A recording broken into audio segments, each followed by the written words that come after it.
श्रीमद्वल्लभनन्दनं ज्ञानतिमिरान्धस्य ज्ञानाञ्जनशलाकया चक्षुरुन्मीलितं येन तस्मै श्रीगुरवे नमः। नमामि हृदये शेषे लीलाक्षीराब्धिशायिनं सहस्रलीलाभिः सेव्यमानं कलानिधिं चतुर्भिश्च त्रिभिस्तथा षड्भिर्विराजते योऽसौ पंचधा हृदये मम।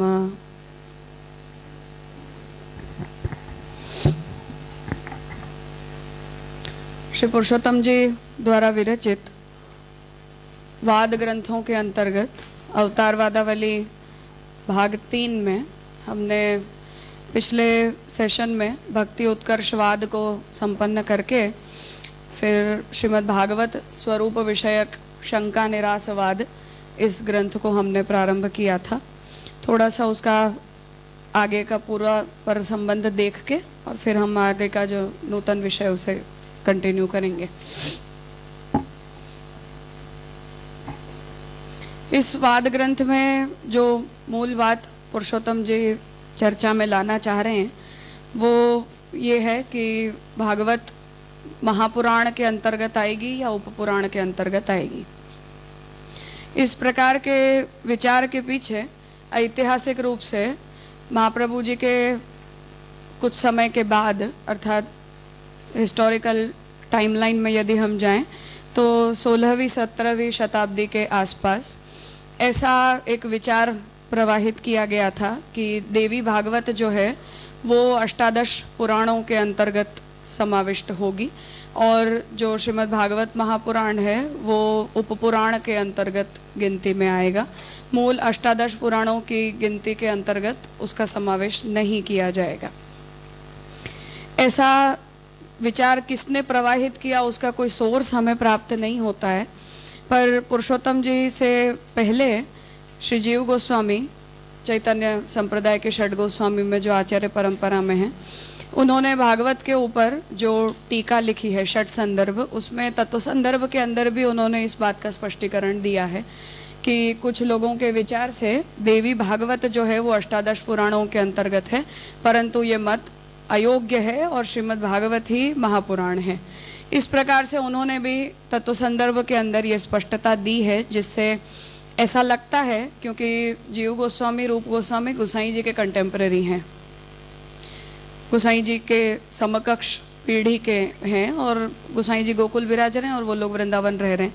तो उस जनरेशन में उस पीरियड में मोस्ट प्रोबेबली यही संभावना बनती है कि शक्ति पूजकों की तरफ से ये विचार उपस्थित किया गया हो, क्योंकि देवी भागवत जो है वो शाक्त पुराण है, देवी की परब्रह्म रूपता का निरूपण करने वाला शास्त्र है, इसलिए उनकी तरफ से ऐसा कोई विचार प्रवाहित किया गया था जिसका निराकरण करने के लिए मूलतः इस ग्रंथ को पुरुषोत्तम जी ने लिखा है।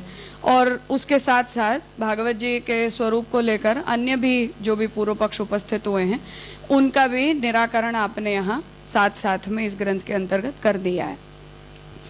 पिछले सत्र में हमने उपक्रम में इस बात का विस्तार से विचार किया था कि शास्त्र कौन सा ग्रंथ किस कोटि के अंतर्गत समाविष्ट होगा, ये हमारे जैसे लोगों के लिए भले ही कोई बहुत गंभीर विषय न बनता हो, परंतु जब उसे प्रमाण के रूप में उन्हें उद्धृत किया जाता है तब ये अपने आप में बहुत बड़ा गंभीर विषय है कि उस शास्त्र को किस कोटि के अंतर्गत समाविष्ट किया जाए, क्योंकि उससे उसकी प्रमाण मूलकता, उसकी उत्तमता, मध्यमता या कनिष्ठता, और जब हम उसका अनुसरण करते हैं तब अनुसरण करते समय भी किस कोटि में उसका अनुसरण किया जाए, इन सब का जो विचार है वो इसी के आधार पर निर्णीत किया जाता है कि उस ग्रंथ को हम किस शास्त्र कोटि के अंतर्गत रखेंगे।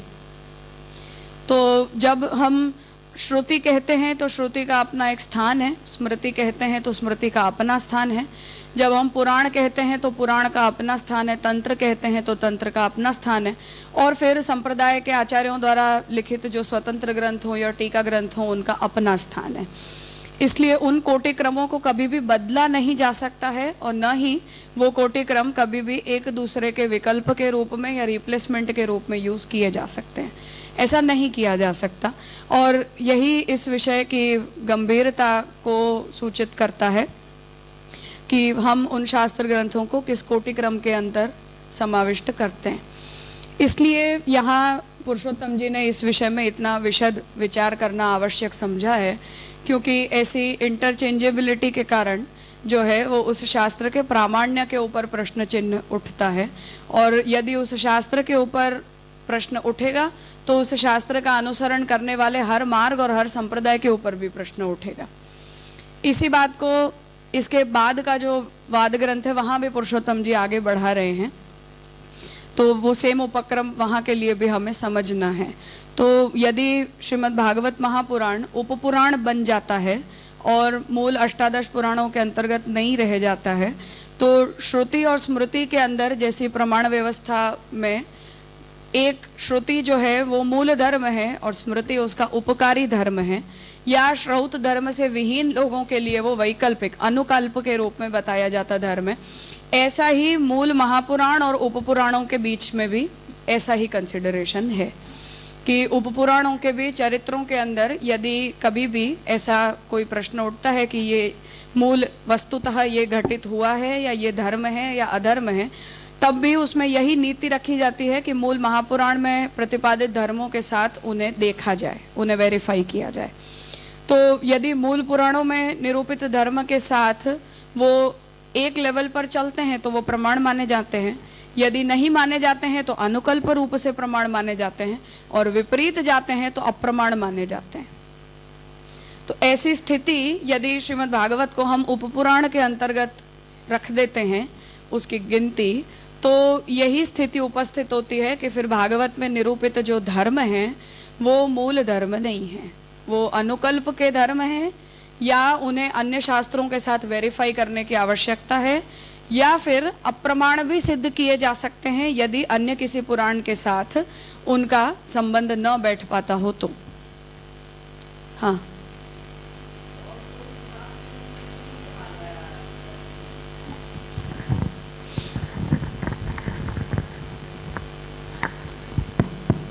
और कोई पुराण के लिए निगम कल्पतर और गलितम फलम नहीं किया जाता है तो प्रमाण हो गया ना, तो इसमें इतना क्यों आया? वो समस्या ये है कि ये थर्ड पार्टी प्रमाण नहीं है ना, ये तो भागवत खुद अपने बारे में कह रहा है।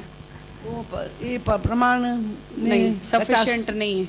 अच्छा, क्योंकि मैं खुद ही ये बोल दूं, जैसे महाप्रभु जी खुद अपने लिए ये बात कह रहे हैं, अब कोई अन्य व्यक्ति है जो महाप्रभु का शिष्य नहीं है, वो व्यक्ति तो थर्ड पार्टी एविडेंस चाहता है ना, कि आप तो अपने बारे में अच्छा ही लिखोगे, कोई भी अपनी लेखन के बारे में बुरा क्यों लिखेगा? फिर भी मैं वही, हाँ, फिर भी हाँ, क्योंकि वो पुराण है, श्रुति नहीं है। हाँ, तो गीता जी के लिए भी जो मैंने पिछले सेशन में इसीलिए ये बात कही थी कि महाप्रभु जी ने इतना कहने के बावजूद भी कि वो साक्षात भगवद वाक्य हैं, महाप्रभु जी स्वयं प्रमाण, चतुष्कोटि प्रमाण के अंतर्गत उसे स्वीकार रहे हैं, फिर भी महाप्रभु जी यही स्टैंड ले रहे हैं कि गीता श्रुति नहीं है, स्मृति है, क्योंकि उसका जो स्थान है वो श्रुति का स्थान नहीं हो सकता है। तो इसीलिए मैंने पिछले सेशन में इस बात को बहुत विस्तार से कहा था कि हमारे लिए सब कुछ ठीक है, आगे पीछे कोई ज़्यादा फर्क नहीं पड़ता है, कि महाप्रभु जी के वाक्य हों या गोसाई जी के वाक्य हों एक ही बात है, या पुरुषोत्तम जी के वाक्य हों, महाप्रभु जी के वाक्य हों, हमारे लिए एक ही बात है। पर जैसे ब्रह्मसूत्र के ऊपर जब बनारस विश्वविद्यालय से केदारनाथ मिश्र वगैरह लोगों ने जब काम किया तो उन्होंने इस बात को बहुत स्पष्ट रूप से लिखा है कि तृतीय अध्याय पर्यंत महाप्रभु जी का भाष्य और उसके बाद गोसाई जी का है। अब हमारे लिए महाप्रभु जी और गोसाई जी एक समान हैं, उनमें कोई अंतर नहीं है, इसलिए हमारे लिए वो भाष्य के लेखन में पूरा भाष्य महाप्रभु जी का कहो चाहे गोसाई जी का कहो, हमारे लिए सैद्धांतिक कोई अंतर नहीं पड़ता है। परंतु एज अ थर्ड पर्सन जो प्रवर्तकाचार्य का है वो प्रवर्तकाचार्य का ही रहेगा, और जिसे अधूरे को किसी और ने पूरा किया है वो और का लिखा हुआ और का लिखा ही रहेगा। वो कभी भी महाप्रभु जी के द्वारा लिखा गया स्थान पर वो वाक्य नहीं बैठा सकते हैं जब हम थर्ड पार्टी के सामने उस शास्त्र के प्रामाण्य की चर्चा करते हैं। जिस वजह से उन लोगों का एनालिसिस अब भी यही कहता है कि लैंग्विस्टिक डिफरेंस है दोनों में, और बहुत मेजर डिफरेंस है। महाप्रभु जी किसी और मूड के अंदर लिख रहे हैं और गोसाई जी कोई और मूड में लिख रहे हैं। यद्यपि श्याम काका जी ने इस क्लेम को काउंटर किया है कि वहाँ गोसाई जी का कोई मूड नहीं बदला है, वो महाप्रभु जी के ही मूड में लिख रहे हैं, पर जहाँ फल प्रकरण का विषय चल रहा है वहाँ क्योंकि जो थर्ड पार्टी विचारक हैं उन लोगों का ये कहना है कि महाप्रभु जी ने तत्व सिद्धांत के मूड में लिखा है और गोसाई जी ने भक्ति के मूड में लिखा है। तो गोसाई जी का जो भाष्य है वो भाव प्रधान है और महाप्रभु जी का जो भाष्य है वो तत्व प्रधान है, ऐसा भेद लिखा गया है, ऐसी एक एनालिसिस है। ये नई बात मिली हो? हाँ, ऐसी एक एनालिसिस है।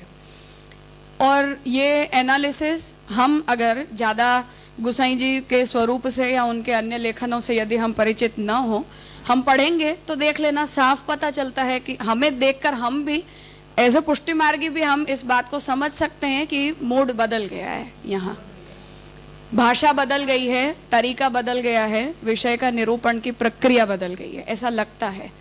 परंतु वहाँ फल प्रकरण का विषय चल रहा है, इसलिए उसकी सर्वोत्तम फल रूपता को लेकर गोसाई जी ने उसे तत्व भेद न बताते हुए कार्य भेद से उसे डिस्कस किया है कि उपनिषद जब इन विषयों का वर्णन करते हैं तो वहाँ उनके मत को, मतलब उपनिषद के ही मत को हमें विहित प्रक्रिया से ज्ञान परक लेना चाहिए और अविहित प्रक्रिया से भक्ति परक लेना चाहिए। उस सिद्धांत को ध्यान में रखते हुए गोसाई जी ने पूरा भाष्य को कंप्लीट किया है फल प्रकरण में। और इस बात को श्याम काका जी ने अणुभाष्य की जो भूमिका लिखी है वहाँ श्याम काका जी ने बहुत सीरियसली काउंटर किया है कि यहाँ व्यक्ति अलग है, इस बात को मानने में हमें कोई आपत्ति नहीं है, और वो लेखक का भेद अगर कोई थर्ड पर्सन मानना चाहता हो तब भी हमें कोई समस्या नहीं है, पर ये क्लेम कि वो भाव प्रधान है और तत्व प्रधान नहीं है ये गलत है। ऐसा करके श्याम काका जी ने उसे विस्तार से काउंटर करके गोसाई जी के मत को स्पष्ट किया है। पर कहने का अर्थ ये है कि जो भेद है वो भेद है। अब हम भी अकेले महाप्रभु जी प्रवर्तकाचार्य हैं या महाप्रभु जी के साथ गोपीनाथ जी और गोसाई जी भी प्रवर्तकाचार्य हैं, ये दोनों ही अपने आप में बहुत विशद चर्चा का विषय है। भावात्मक पक्ष को हटाकर हमारा जो भी भावात्मक पक्ष है गोसाई जी और गोपीनाथ जी को लेकर, उसे हटाकर संप्रदाय के कंट्रीब्यूशन को लेकर, संप्रदाय के सिद्धांतों के प्रवर्तन को लेकर, संप्रदाय की आवश्यकताओं को पूरी करने के कर्तव्य की पूर्ति के दृष्टि से या विस्तार करने की दृष्टि से, हर तरह से उस दृष्टि से हम गोसाई जी और गोपीनाथ जी के आचार्यत्व को प्रवर्तकाचार्य के रूप में सिद्ध कर सकते हैं या नहीं कर सकते हैं, भावात्मक पक्ष को हटाकर। इसीलिए पुष्टिमार्ग की आचार्य त्रयी में श्याम काका जी ने इस बात को विस्तार से फिर से स्पष्ट करना चाहा कि ये केवल कोई भावात्मक पक्ष नहीं है, परंतु संप्रदाय की आवश्यकताओं को यदि हम गोसाई जी और गोपीनाथ जी को द्वितीय कोटि में ला देते हैं तो उसे प्रवर्तकाचार्य की कोटि पर इनकम्प्लीट रह देना पड़ेगा हमें। और समस्या फिर वहाँ यही आती है, एग्जैक्ट यही प्रॉब्लम जो यहाँ उपस्थित हो रही है कि फिर गोपीनाथ जी साधन दीपिका में जो आज्ञा कर रहे हैं वो और महाप्रभु जी कर रहे हैं, क्या वो अलग बातें हैं? जो इस साल के प्रवचन में भी श्याम काका जी ने साधन दीपिका में पहले दिन विस्तार से सोचा था कि गोसाई जी का अलग मूड है और गोपीनाथ जी का अलग मूड है, तो क्या दोनों जो भाई हैं वो महाप्रभु जी के मार्ग को अलग अलग विचार से डेवलप कर रहे हैं? तो कंट्रीब्यूशन की दृष्टि से, सिद्धांत की दृष्टि से, आचरण की दृष्टि से और हमारे संप्रदाय की प्रेजेंटेशन की दृष्टि से ये सवाल है। और वो सब सवाल केवल इसीलिए उपस्थित होता है क्योंकि गोपीनाथ जी ने पूरी साधन दीपिका वर्णाश्रम धर्म की फ्रेमवर्क में पुष्टि मार्ग को फिट करते हुए लिखी है, और दूसरी तरफ भक्ति हंस के अंदर गोसाई जी इस बात को रिफ्यूट कर रहे हैं। देखते हुए रिफ्यूट कर रहे हैं कि ये जो मिश्र धर्म होता है वो शुद्ध पुष्टि नहीं है। अब यहां से ये प्रश्न उपस्थित होता है कि क्या गोसाई जी और गोपीनाथ जी का मूड अलग अलग है दोनों का? अस्पृश्यो रमते निज भक्तेषु। तो प्रश्न वहां उपस्थित होता है कि गोपीनाथ जी जब महाप्रभु जी के मार्ग को आगे बढ़ा रहे हैं, अब वो आगे बढ़ा रहे हैं या जो है उसी को डेवलप कर रहे हैं, ये दो फिर से अलग अलग बातें हैं। क्योंकि कोटि में महाप्रभु जी का स्थान प्रथम और गोसाई जी गोपीनाथ जी का द्वितीय है, या तीनों समान कोटि पर हैं। ये पूरी इस प्रकार की समस्या है। और अब एक बात निकली इसमें कि वो सुखदेव जी तो बैलेंस कर रहे हैं ना, भाव को और तत्व को, दोनों को बैलेंस करके अपन समझ रहे हैं। भागवत तो कोई पल्लू नहीं है, भाव पक्ष भी है और तत्व पक्ष भी है। समस्या ये नहीं है, समस्या शास्त्र कोटि की है। बस कौन आचरण क्या करेगा और क्या नहीं करेगा ये उसका हेडेक है। क्योंकि हम भी अपने आप को भागवत के पौराणिक धर्म के अनुयायी नहीं मानते हैं, सर्वथा नहीं मानते हैं। स्वतंत्र भक्ति है ये। हम ऐसे मान रहे हैं कि भागवत बस हमारे लिए सर्वस्व है, सर्वस्व, इसमें कोई शंका नहीं है। परंतु भागवत पुराण है और भागवत बहुत सारी बातें कहता है, केवल एक बात नहीं कहता है। आगे अगला ग्रंथ भक्ति मार्गीयोपदेशादि विषयक शंका निरासवाद, वहां पुरुषोत्तम जी फिर से इस बात को चर्चा में ला रहे हैं। वो करके परीक्षित को प्रश्न उठा कि स्त्री के साथ रावण कैसे, तो वो भी है। समस्या इतनी है कि पौराणिक धर्म फिर से वर्णाश्रमाधिकारक होता है, सर्वाधिकारक नहीं होता है। जो परीक्षित ने प्रश्न उठाया कि ये रास क्यों किया, तो वो वर्णाश्रम धर्म पे आया कि नहीं कि पराई स्त्री से, तो वो वर्णाश्रम की प्रेम में भी बात चल रही है। भगवान के लिए नहीं है, वो हमारे लिए है कि पुराण में बताए गए धर्म है। जैसे भगवान ने उद्धव जी को बहुत सारी बातें कही, हमने पढ़ी उसे। वहां भगवान ने एक प्रकार का कर्तव्य नहीं बताया है, 25 प्रकार के कर्तव्य बताए, 25 प्रकार के मार्ग बताए। जैसे कपिल देव जी और देवहूति जी के संवाद में ये प्रश्न आया कि इन्हें सांख्य का उपदेश दिया जा सकता है कि नहीं दिया जा सकता है, स्त्री हैं वो। सांख्य का जो उपदेश है वो वर्णाश्रमाधिकारक है, पुरुषों को दिया जाता है क्योंकि वो मुक्ति मार्ग है। स्त्रियों को सांख्य उपदेश नहीं हो सकता है क्योंकि वो सांख्य मार्ग की अधिकारी नहीं है। अब कपिल देव जी जब देवहूति जी को सांख्य धर्म बता रहे हैं, तो देवहूति जी के स्थान पर यदि हम होंगे, हम अपने आप को यदि हम रखेंगे, तो क्या हम उस सांख्योपदेश के और सांख्य मार्ग के अनुसरण के अधिकारी बन सकते हैं? नहीं बन सकते हैं। तो महाप्रभु जी ने वहां ये स्पष्टता करनी चाहिए कि ये सांख्य का उपदेश भक्ति के अंतर्गत किया गया है, स्वतंत्र सांख्य नहीं है। ये स्पष्टता करने की क्यों आवश्यकता पड़ी है? क्योंकि ये पौराणिक धर्म है और पौराणिक धर्म सर्वाधिकारक नहीं होते हैं।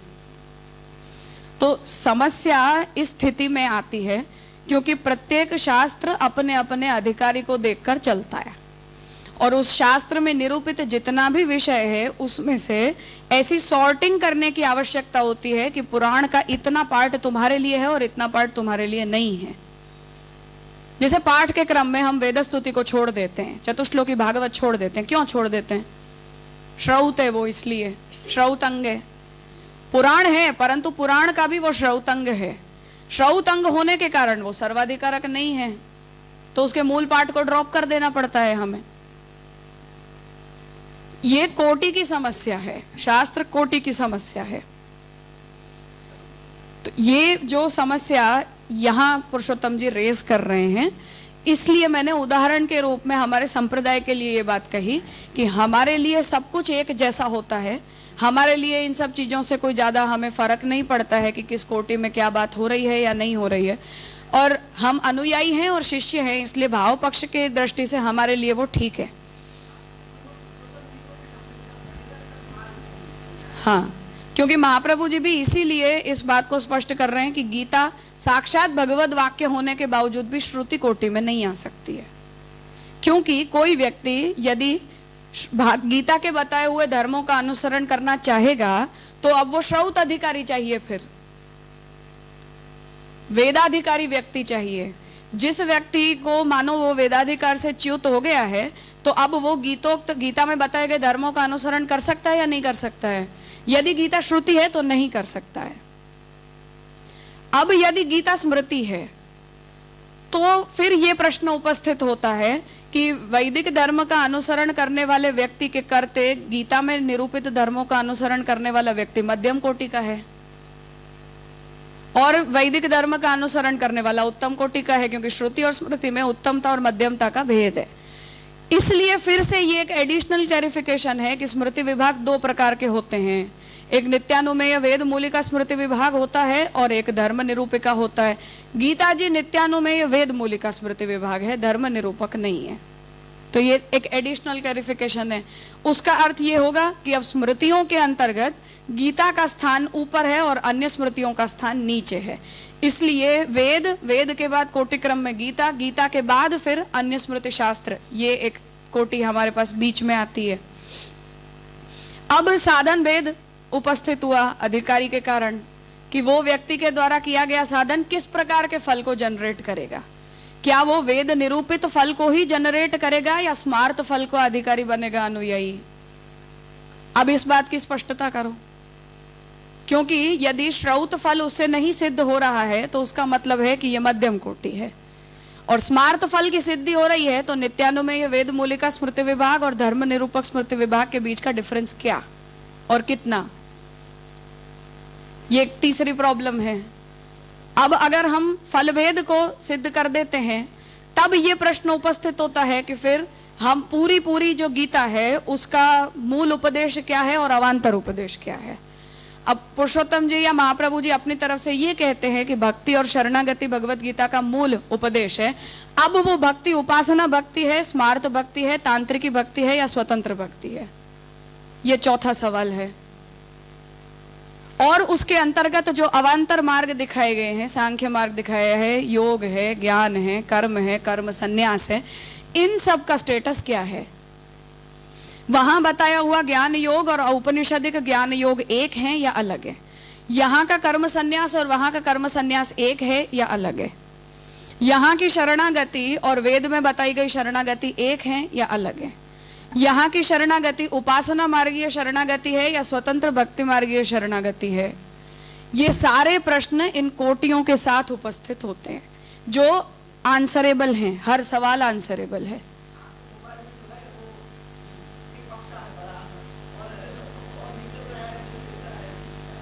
तो समस्या यहाँ ये पड़ती है कि इसलिए इन कोटियों का निर्धारण जरूरी बनता है, हम उसे इग्नोर नहीं कर सकते हैं।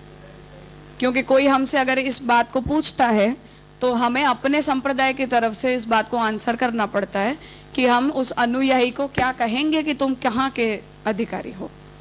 हम अपने आप को गीता निरूपित प्रपत्ति के अधिकारी नहीं कहते हैं, हम अपने आप को भागवत धर्म के अधिकारी, शुद्ध भागवत धर्म के अधिकारी नहीं कहते हैं। ये सब बातें पुरुषोत्तम जी अगले वाद ग्रंथ के अंदर फिर से चर्चा में ला रहे हैं।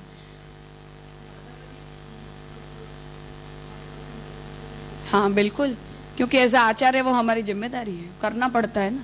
क्योंकि आप अपने अनुयायी को किस रास्ते पर ले जा रहे हो उसका जवाब तो देना ही पड़ता है ना। वो किस फल का अधिकारी बनेगा, हम किस जिम्मेदारी से यहाँ आए। तो हम ये अगर पूछें कि हाँ चलो हम श्रौत अधिकार से वंचित हैं, अब आप हमें जो मार्ग दिखा रहे हो वो किस स्टैंडर्ड का है। अब जब हम महाप्रभु जी ये कह रहे हैं कि ये मार्ग उत्तमोत्तम है, तो आप जब उसे उत्तमोत्तम कह रहे हो तो क्या वेद से उत्तम कहना चाहते हो? अब वेद मार्ग से उत्तम कहना चाहते हो तो किस ग्राउंड पर कहना चाहते हो, तो बताना तो पड़ता है ना।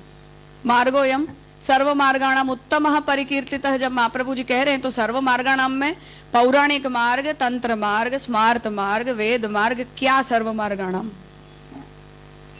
और अगर वो उत्तमोत्तम है तो उस बात को अधिकारी से लेकर फल तक हमें जस्टिफाई करना पड़ता है कि जो आएगा वो अधिकारी का भी स्टैंडर्ड क्या बनेगा, उसकी साधना का स्टैंडर्ड क्या बनेगा और उसके फल का स्टैंडर्ड क्या बनेगा।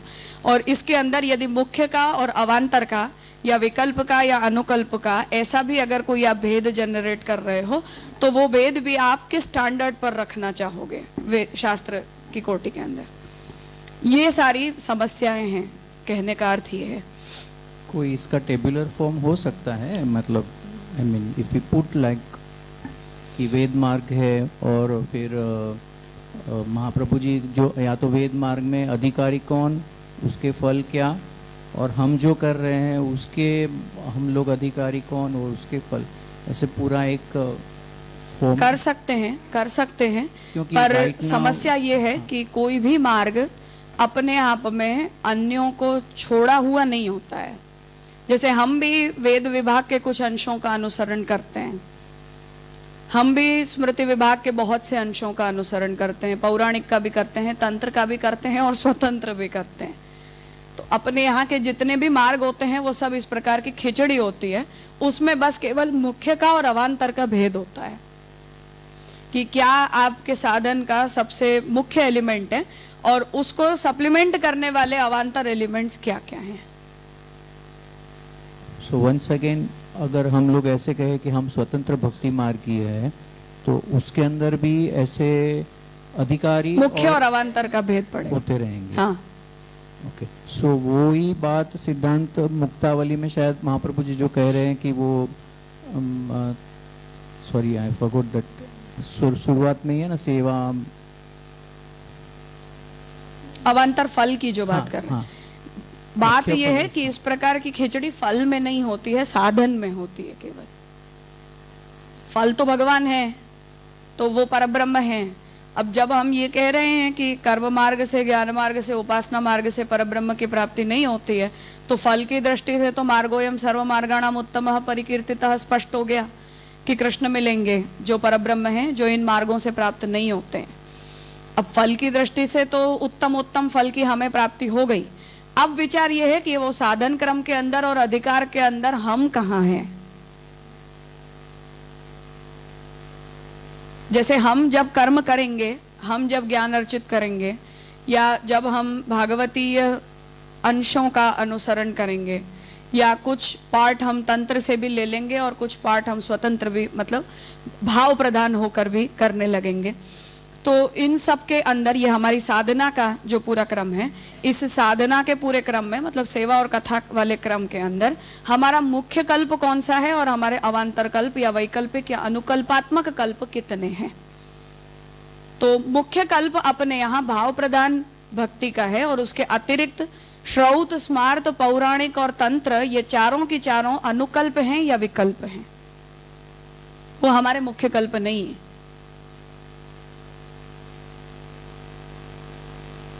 तो ऐसा एक डिवीजन बनेगा जिस वजह से जो हमें फल दिया जाएगा वो हमारे मुख्य कल्प को देखकर दिया जाएगा, और अवान्तर कल्प और जो विकल्प हैं हमारे, वो आध्यात्मिक या आदि भौतिक फल की सिद्धि के रूप में आदि दैविक के साथ साथ गिने जाएंगे, जो सिद्धांत मुक्तावली में महाप्रभु जी बताए।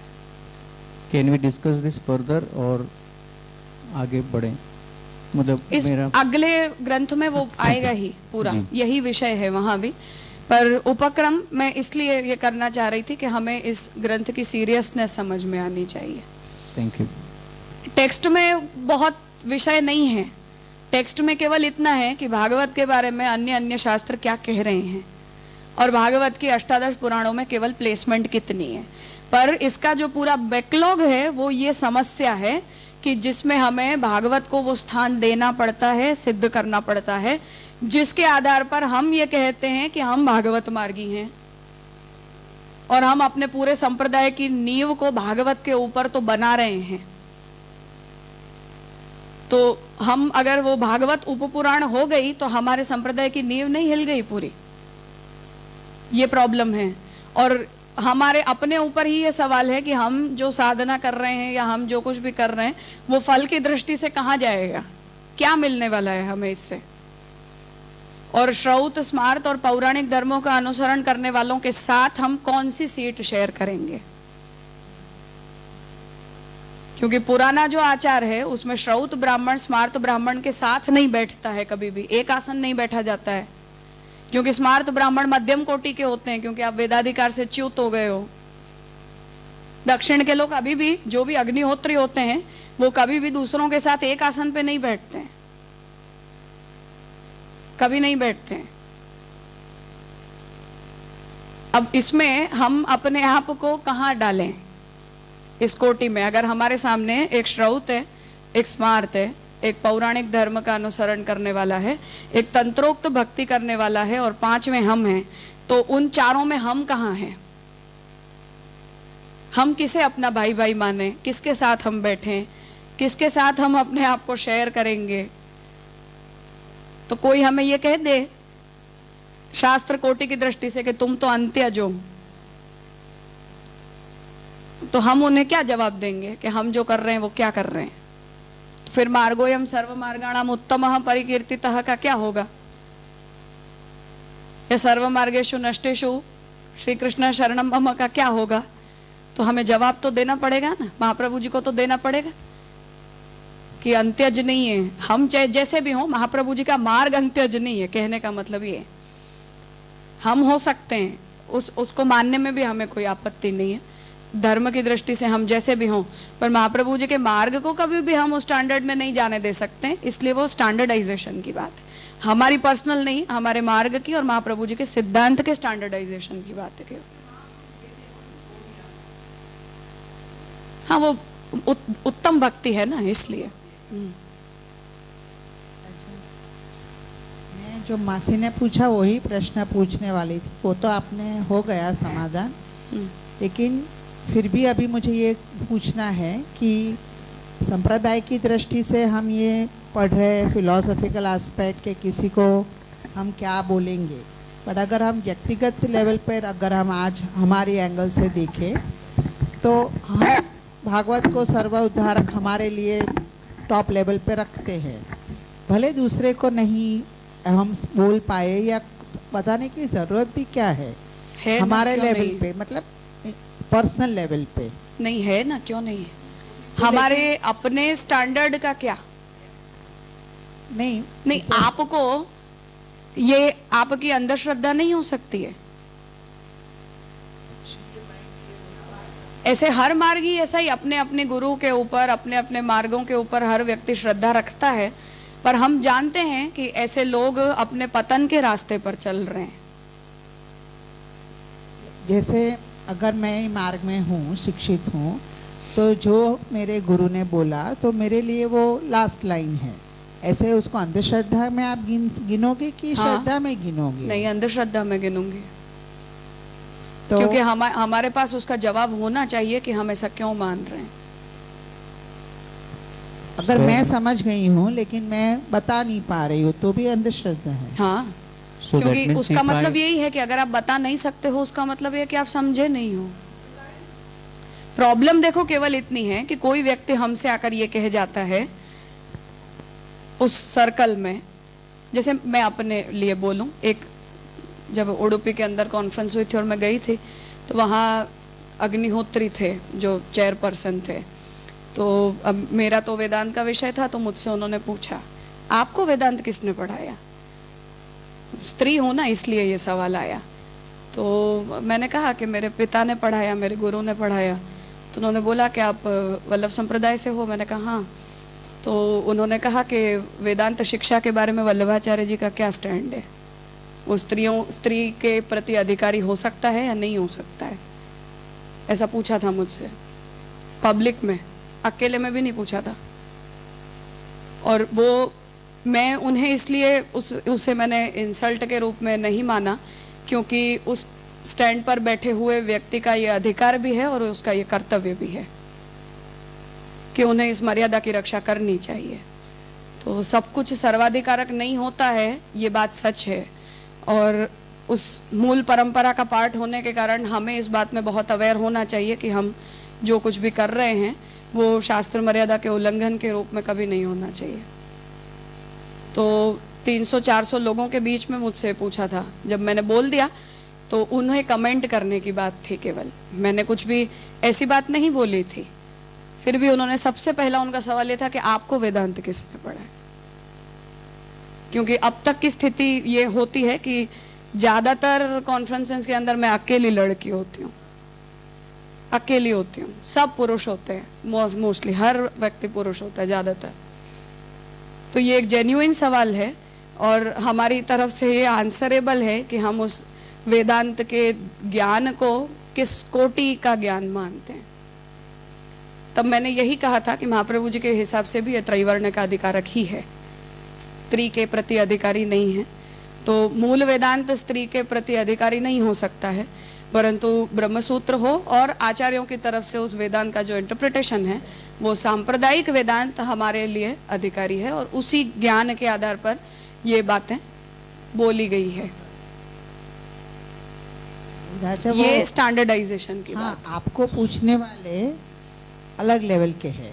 अगर हमको कोई पूछे तो उनका स्टैंडर्ड भी नहीं हो सकता, और कभी हम ये भी बोलते हैं ना कि हमारा गुप्त है, हमको क्यों सबको प्रूव करना है कि हम जो भी कर रहे हैं वो उनको क्यों हम बताने की अपने आप जरूरत को प्रूव नहीं करते हैं, हम हमारे आचार्य को प्रूव करते हैं, क्योंकि हम एज अ शिष्य उन्हें रिप्रेजेंट कर रहे हैं। हाँ, लेकिन वो सामने वाला भी वो लेवल का होगा ही नहीं ना जो हमको ये नहीं हो पूछे। सकता है, क्यों नहीं हो सकता है, हो सकता है।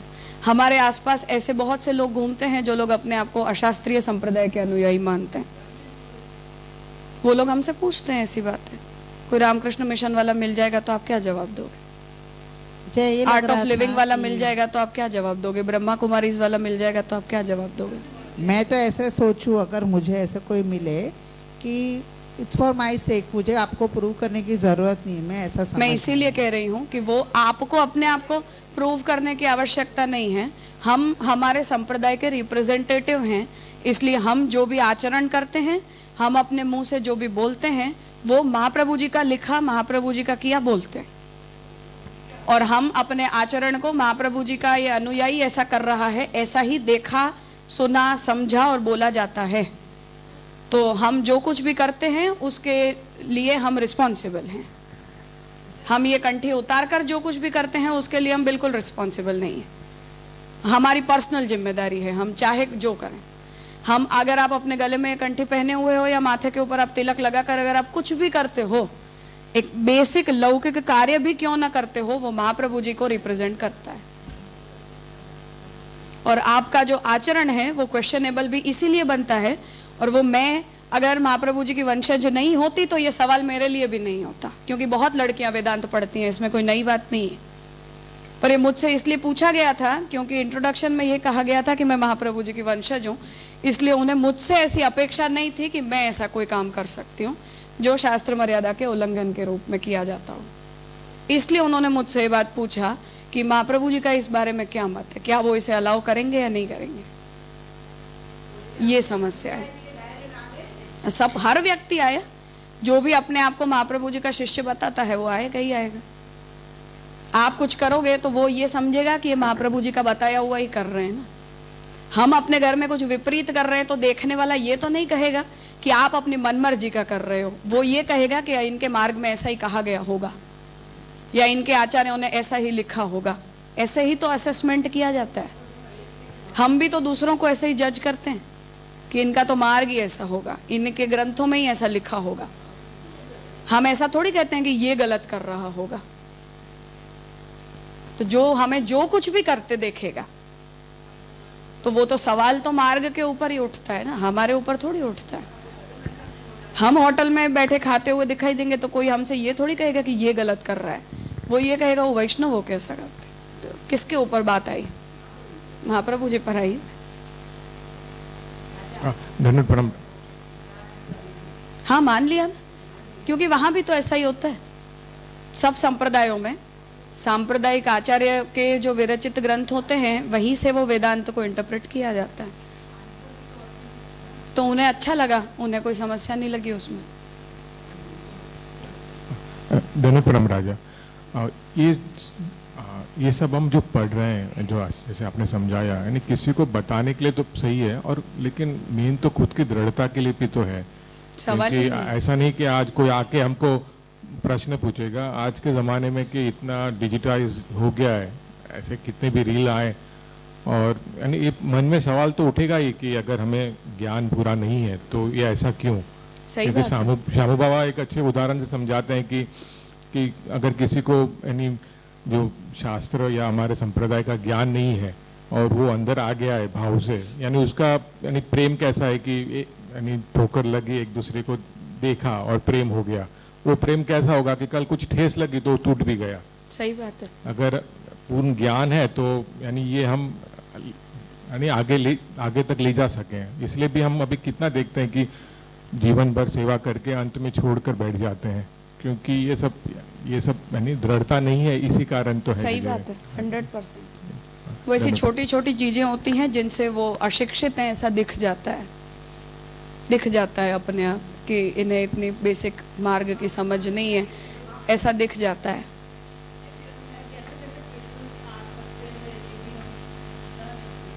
सही बात है, मैं वही कह रही हूँ कि ऐसा मैंने भी कभी नहीं सोचा था कि कोई मुझसे ऐसा पूछेगा, पर वो खुद जो है वो अग्निहोत्री थे, इसलिए अपने स्टैंडर्ड के कारण उन्होंने पूछा कि आपको किसने वेदांत पढ़ा, ऐसा पूछा। क्योंकि स्त्री होती है तो साहित्य पढ़ते हैं, व्याकरण पढ़ते हैं, न्याय पढ़ते हैं, पर वेदांत नहीं पढ़ते हैं। तो ऐसा सीधा सवाल पूछा गया था। तो ऐसा होता है, क्यों नहीं होता है, और उन्हें ऐसा ही करना चाहिए। मैंने बाद में उन्हें कहा भी कि आज की स्थिति ये है कि हम पब्लिकली ऐसी सब चीज़ों को पी जाते हैं। हमारे साथ भी ऐसा बहुत बार होता है कि पास बैठा हुआ व्यक्ति हमें स्वीकार्य नहीं होता है, पर युग धर्म और काल धर्म समझकर और हम उनके ऐसे स्वतंत्र व्यवहारों को एक्सेप्ट कर जाते हैं। पर प्रॉब्लम ये होती है कि आप उनके साथ बैठे दिखाई दिए थे, ये अपने आप में एक सवाल बन जाता है, और वो बनना चाहिए। इसलिए वो चेयरपर्सन होने के नाते उन्हें ये लगा कि मेरी बैठे हुए में ऐसा नहीं होना चाहिए, इसलिए उन्होंने पूछा मुझसे कि वल्लभाचार्य जी के वंशज होके और आप वेद मर्यादा के उल्लंघन वाला कार्य आपको किसने करवा दिया। उन्होंने मतलब मुझसे भी नहीं पूछा, मेरे गुरु के ऊपर वो सवाल था ना कि आपको किसने वेदांत पढ़ा दिया। तो मेरे पिता के लिए है, मेरे गुरु के लिए है ना ये सवाल सीधा, और महाप्रभु जी के सिद्धांत के ऊपर है कि आपका संप्रदाय इस प्रकार की स्वतंत्रता को मानता है या नहीं मानता है। तो ऐसी स्थिति होती है।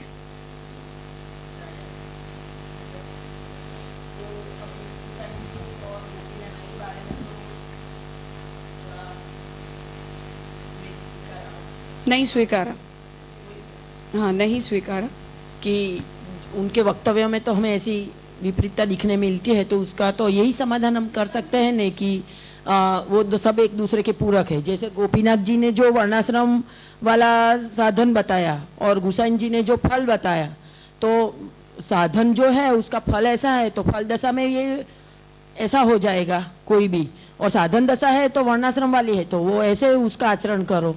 तो ऐसे एक वाक्यता हम देख सकते हैं ना। हाँ, वहाँ श्याम काका जी ने इस बार आप लोगों को सुनना हो, साधन दीपिका के पहले और दूसरे दिन के प्रवचन में विस्तार से इस विषय को लिया था कि ये गोसाई जी और गोपीनाथ जी में कोई विचार भेद नहीं है, दोनों एक ही बात को कह रहे पर अलग अलग दृष्टि से कह रहे हैं, अलग अलग पक्ष से कह रहे हैं। तो वहाँ विस्तार से श्याम काका जी ने इस बात को स्पष्ट किया है, और फिर से वहाँ यही बात है कि जो अधिकारी है उसके लिए जो कर्तव्य है वो है, परंतु हमारे लिए वो कर्तव्य का जो स्थान है वो मुख्य कल्प का नहीं है परंतु अनुकल्प का है। इसलिए कोई व्यक्ति को वर्णाश्रम धर्म प्राप्त है तो उसे अपने वर्णाश्रम धर्म की फ्रेम में भक्ति मार्ग का अनुसरण करना चाहिए। पर यदि कोई व्यक्ति ऐसा हमारे सामने आता है जिसे वर्णाश्रम धर्म प्राप्ति नहीं है, कोई म्लेच्छ है, शूद्र है या उससे भी निचली वर्ण संकर है, ऐसी स्थिति के कोई लोग हैं, तो हम भक्ति मार्गीय गुरु के रूप में उन्हें क्या कर्तव्य दिखा सकते हैं। तो गोपीनाथ जी ने भी तो साधन दीपिका के अंदर उन विषयों को बांटा है कि ये स्त्रियों के धर्म हैं, ये सामान्य के लिए हैं और ये द्विजों के हैं। तो द्विजेतर के धर्म अगर उसका वो अनुसरण करेगा और भक्ति को वो भी मुख्य कल्प मानेगा और वर्णाश्रम धर्म का अनुसरण करने वाला भी अपनी भक्ति को मुख्य कल्प मानेगा, तो फिर से दोनों के अंदर फलभेद नहीं होगा। तो ऐसी जब हम स्पष्टता करते हैं तो मुख्य कल्प का और अवान्तर कल्प का भेद तो हम बता ही रहे हैं ना कि वर्णाश्रम धर्म प्राप्त जो है उसका निर्वाह है, अप्राप्त व्यक्ति के लिए वर्णाश्रम धर्म हमारे संप्रदाय का मुख्य कल्प नहीं है, भक्ति हमारा इक्वली दोनों के लिए मुख्य कल्प है। इसलिए वो दोनों के बीच में कोई विचार भेद वाली बात नहीं, जिसे जो प्राप्त है उसे वो बताया जा रहा है, नहीं है प्राप्त उसे भक्ति ही मुख्य कल्प के रूप में बताई जा रही है। श्याम काका जी ने इसी वर्ष के प्रवचन में इसका विचार किया था। पर हमें यहाँ इस प्रॉब्लम को समझना चाहिए कि ये सब बातों का विचार इसलिए आवश्यक होता है क्योंकि एक स्टैंडर्डाइजेशन का सवाल है राजा कि जैसे आपने बताया कि महापुराण भागवत जो महापुराण है उसको उपपुराण में डाल दो, मुख्य पुराण में मत डालो, ऐसा यदि कोई कहता है, जैसे ब्रह्म कुमारी जैसे वैसे है सब लोग, तो वो जो ऐसा बोलते हैं उसको कि इसको उपपुराण में डाल दो, तो वो कौन से स्टैंड पर बोलते हैं? वो तो उनका भी तो कोई स्टैंड होना चाहिए ना, कि क्यों उसको ऐसा मुख्य पुराण नहीं मान के उपपुराण मानना चाहिए। यहाँ वो पूरा पूर्व पक्ष किया था हमने पिछली बार, अच्छा, कि वो क्यों ऐसा विचार उपस्थित किया गया है, तो उसे पुरुषोत्तम जी ने डिस्कस किया है कि ऐसा है विचार की दृष्टि से।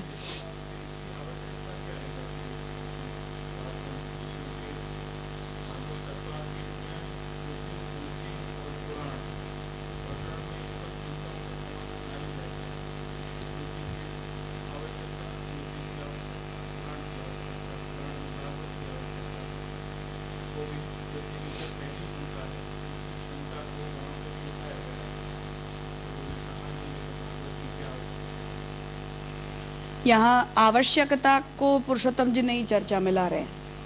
पुरुषोत्तम जी ने ये एक तो प्रश्न उपस्थित किया है कि ये 18 की गिनती में आएगा यदि, तो जहाँ जहाँ भी देवी भागवत का और काली पुराण का उल्लेख मिल रहा है पुराणों में, उस वचनों को हम कहाँ रखेंगे।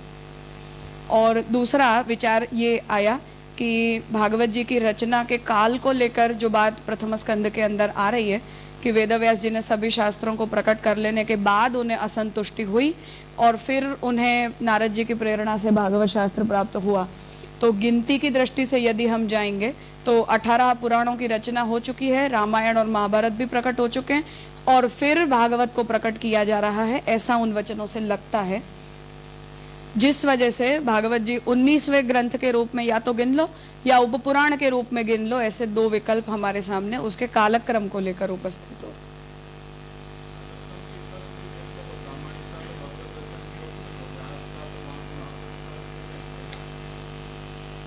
भगवान स्वयं प्रकट होके ही कर रहे हैं, क्योंकि इस उपदेश को देने वाला लौकिक व्यक्ति नहीं हो सकता है। तो समस्या ये है कि वो इंटरनल प्रमाण है, एक्सटर्नल प्रमाण नहीं है।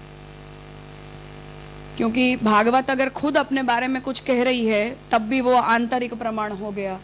महाप्रभु जी तो भागवत निष्ठ आचार्य के रूप में अगर वो कह रहे हैं तो वो तो अपने पक्ष का समर्थन करने वाले हो गए।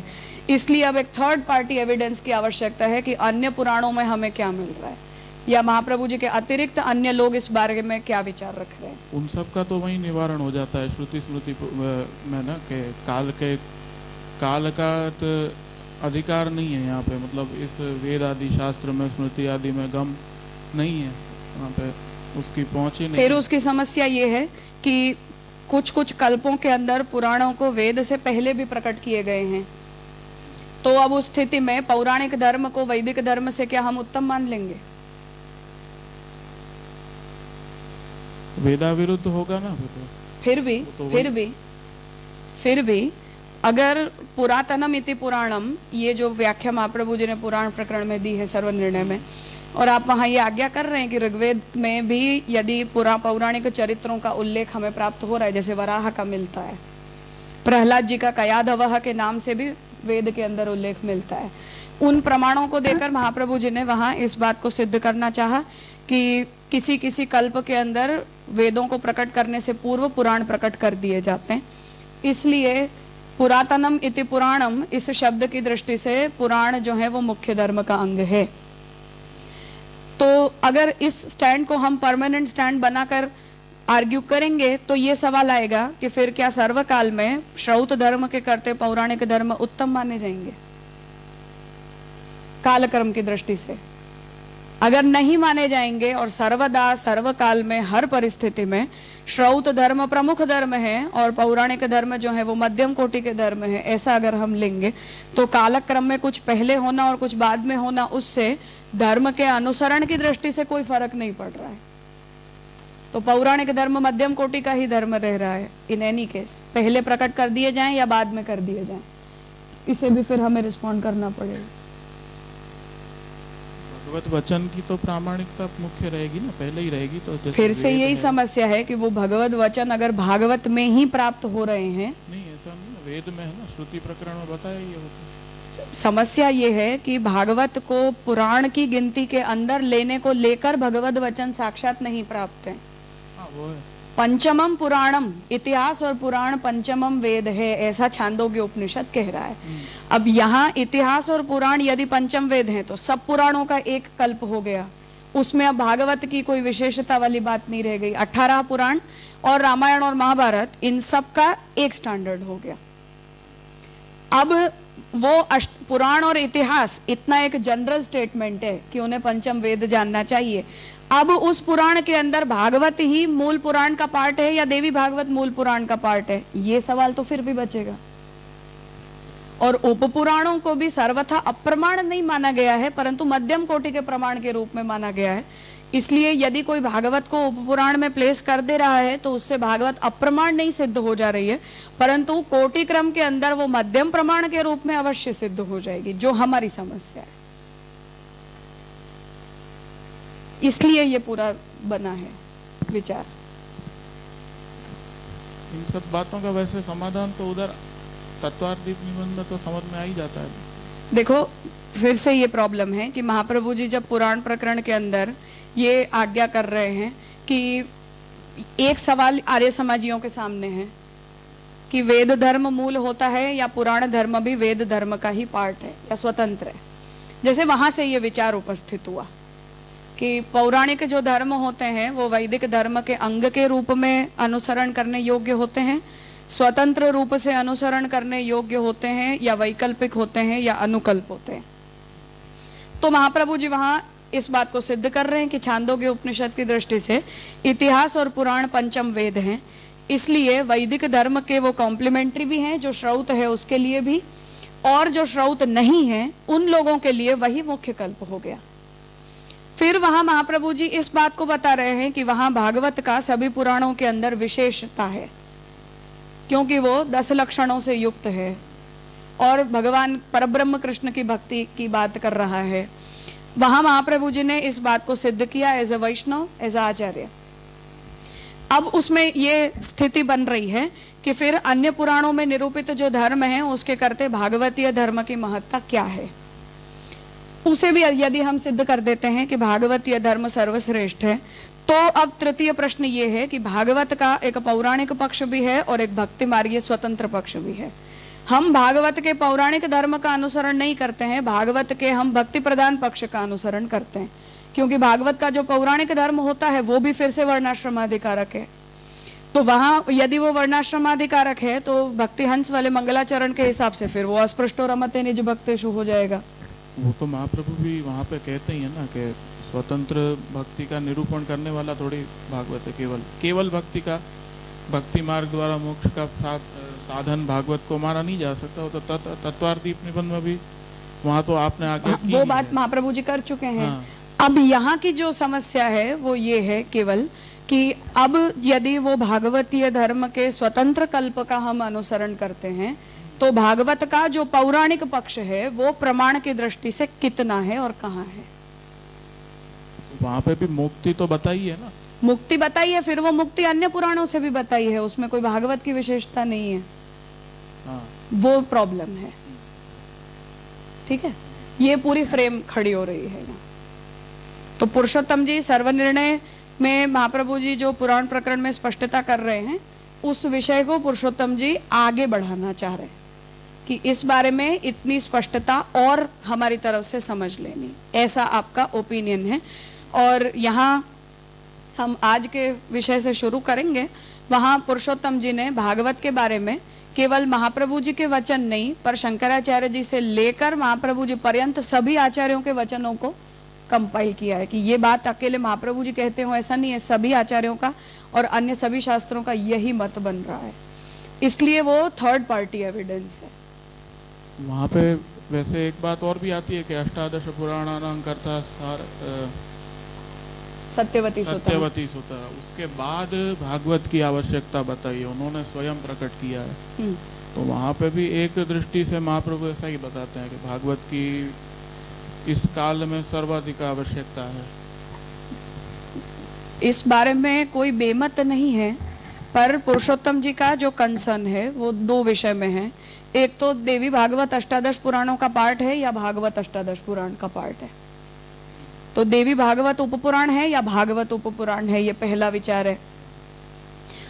इस बात को सिद्ध करने के लिए, क्योंकि दोनों ही व्यास जी द्वारा विरचित हैं, देवी भागवत भी व्यास जी द्वारा विरचित हैं, इसलिए एक सवाल ये है कि उनका स्टैंडर्ड आप पहले थर्ड पार्टी एविडेंस से सिद्ध करो, केवल अपने आचार्यों के वचनों से मत करो, केवल महाप्रभु जी के वचनों से नहीं, दूसरे लोग क्या कह रहे हैं और अन्य शास्त्र क्या कह रहे हैं, जिस वजह से कूर्म पुराण के, पद्म पुराण के सभी वचनों को पुरुषोत्तम जी ने यहाँ कंपाइल किया कि ये केवल भागवत अपने बारे में ये बात नहीं कह रही है, क्योंकि भागवत के भी द्वितीय स्कंद के अंदर उसके लक्षणों को लेकर, उसकी प्लेसमेंट को लेकर और अन्य पुराणों के जो श्लोक संख्या वगैरह को लेकर विषय द्वादश स्कंद के अंदर भी हमें मिल रहा है, द्वितीय स्कंद में भी मिल रहा है।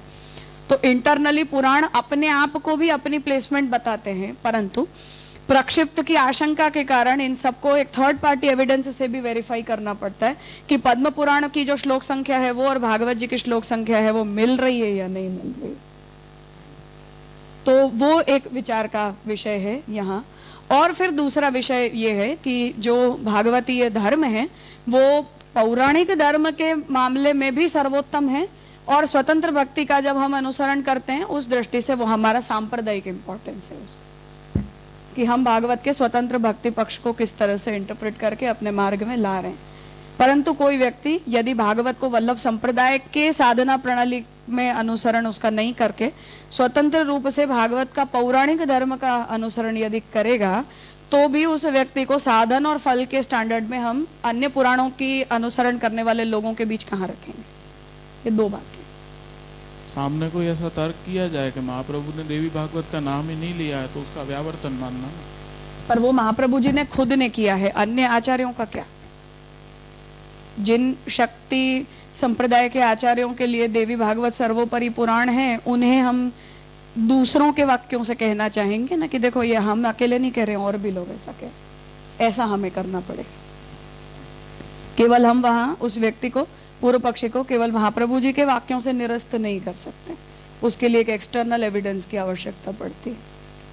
इसलिए यहाँ पुरुषोत्तम जी ने शंकराचार्य जी से लेकर सभी आचार्यों के वचनों को कंपाइल किया कि सब लोग इस बारे में यही कह रहे हैं, केवल हम कह रहे हो ऐसा नहीं। मतलब बात तो वही है, कोटि भेद है ग्रंथ की, कोटि भेद है, बात तो वही की वही है, बात वही है जो निबंध में महाप्रभु जी ने उठाई है पुराण प्रकरण के अंदर, पर उसकी जो समस्या है वो इस कोटि में है कि वो वैष्णवों पुराणों के अंदर भी, यदि विष्णु पुराण भी हमारे पास है, पद्म पुराण भी हमारे पास है, विष्णु धर्मोत्तर भी है, हरिवंश भी है, तो उन सब के अंदर फिर हमें भागवत की ऐसी कोई विशिष्ट महत्ता बताने की क्या आवश्यकता है।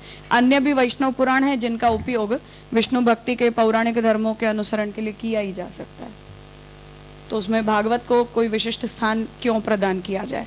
वहां फिर वो पंच लक्षण और दश लक्षण वाली बात उठती है।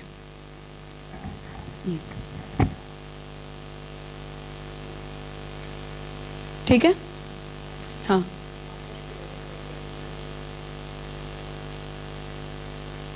जब हमने ऐसा बात किया कि महाप्रभु जी कहते हैं कि जो हमारा सर्वोत्तम अधिक में उत्तम है, तो हमने इसको पुराण कोटि में रखा हुआ है। नहीं रखा है। अगर हम इसकी प्लेसमेंट देखें तो भागवत तो पुराण कोटि में आई ना, पर हम भागवत धर्म के अनुयायी नहीं है, तो हम वो जो भक्ति वाला पार्ट आप जो बोल रहे हैं उसको हम टॉप मोस्ट कोटि में रखें। हाँ, तो वो श्रुति कोटि की बात नहीं, स्वतंत्र कोटि में। तो जब कोटि का ऑर्डर करते हो आप लेवल का, तो सबसे हाईएस्ट कोटि तो श्रुति कोटि हुई। हाँ, तो उससे भी हायर सोच रहे हैं आप, फल की दृष्टि से हायर सोच रहे हैं, तो उसका नाम कुछ नहीं, आप ऐसे स्वतंत्र कोटि ही समझ। हम स्वतंत्र मार्ग ही कहते हैं, हम हमारी भक्ति को स्वतंत्र भक्ति कहते हैं। पौराणिक भी नहीं कहते हैं, तांत्रिक भी नहीं कहते हैं, श्रौत भी नहीं कहते हैं और स्मार्त भी नहीं कहते हैं। तो हम ऐसा बोल रहे हैं कि हमारी जो मार्ग की प्रिंसिपल्स जो भी बोले वो कोई भी कोटि का पार्ट नहीं है। नहीं है, मुख्य कल्प में नहीं है, अवान्तर कल्प में सब हैं। मुख्य कल्प का मतलब? मुख्य कल्प मतलब प्राइमरी प्रोपोर्शन हमारा किस में है? स्वतंत्र में। स्वतंत्र में। और सेकेंडरी सब में है, कॉम्प्लीमेंट्री हैं वो सारे। जो भी हेल्पफुल है वो हम ले लेते हैं, जो भी नीडेड नहीं है उसे हम छोड़ देते हैं। और वो जो स्वतंत्र पक्ष है उसके वक्ता ठाकुर जी खुद हैं, जो महाप्रभु जी को पवित्र एकादशी की मध्यरात्रि को प्रकट होकर ठाकुर जी ने जो धर्म बताया हम मुख्य कल्प में उसी का अनुसरण करते हैं, केवल भागवत का भी नहीं, तंत्र का भी नहीं, श्रुति का भी नहीं और स्मृति का भी नहीं। तो हम ऐसे जनरल सोचें तो जनरल लोग को का तो यही सोचना है ना कि श्रुति टॉप मोस्ट लेवल है, तो स्वतंत्र कोटि कौन एक्सेप्ट करेगा फिर? वो इसलिए क्योंकि हम वहां तत्वभेद नहीं प्रपोज कर रहे हैं, मार्ग भेद प्रपोज कर रहे हैं केवल। लेकिन कोटि के लेवल से फिर स्वतंत्रता को स्वतंत्र ही रहेगा, एक्सेप्टेबल थोड़ी है वो। है ना एक्सेप्टेबल। भक्ति को भगवान ही स्वतंत्र मार्ग बताते हैं। तो जब वेद ये कहता है कि भगवान के द्वारा जिन लोगों का वर्ण किया जाता है यमे वैश्यवृणुते तेन लभ्यः, तो हम यमे वैश्यवृणुते तेन लभ्यः के अनुयायी हैं। तो वेद बता रहा है कि नहीं बता रहा है? वेद विधान नहीं कर रहा है, निरूपण कर रहा है कि ऐसे भी लोग होते हैं जिन्हें भगवान ही साक्षात कुछ करने के लिए कह देते हैं, जो हमारी कोटियों से बाहर का होता है। तो वेद जब ये कहता है कि ना हम नायम आत्मा प्रवचने न लभ्यः न मेधया न बहुधा श्रुतेन यमे वैश्यवृणुते तेन लभ्यः, ऐसा जब वेद कह रहा है तो वेद उस दिशा में हिंट तो दे रहा है ना कि ऐसा भी एक मार्ग होता है। वो हिंट है, बस इतनी। वो हिंट ही आप स्वतंत्र हाँ, बता बस रहे हो। उस हिंट से हम उस हिंट के अनुयायी हैं। फिर भी मैं पूछ रही हूँ कि स्वतंत्र को हाईएस्ट लेवल आपने कैसे सोचा? वो इसलिए क्योंकि तत्व की दृष्टि से भगवान खुद चाहते हैं कि तुम मुझे प्राप्त करो। जिस तत्व को वेद ये कहता है कि मेरे बताए हुए मार्गों से भी ये तत्व लभ्य नहीं है, तो फल की दृष्टि से हम सर्वोत्तम हैं। तो नायमात्मा प्रवचने न लभ्य है, ये कोई महाप्रभु जी का वचन थोड़ी है। न यज्ञ न दानई न तपई ही, ये कोई हमारा वचन थोड़ी है, भगवान ही कह रहे हैं। तो जब मैं यज्ञ से नहीं मिलूंगा, दान से नहीं मिलूंगा, तप से नहीं मिलूंगा, केवल और केवल अनन्य भक्ति से मिलूंगा, जब भगवान ऐसा कह रहे हैं तो ये हमारे मार्ग की तरफ पुष्टि की जो स्वतंत्र मार्ग है उसके तरफ दी गई ये हिंट है। बस उस हिंट का ही हम अनुसरण करते हैं, बाकी जो शुद्ध कल्प है उसमें हम कहीं स्टैंड नहीं करते हैं। कहीं stand वो नहीं चतुष्कोटि विनिर्मुक्तम वाली बुद्ध की बात है। करते। मतलब हम कहीं आते ही नहीं है, वैसे नहीं आप आते हैं, बोलने- चतुष्कोटि विनिर्मुक्त हैं।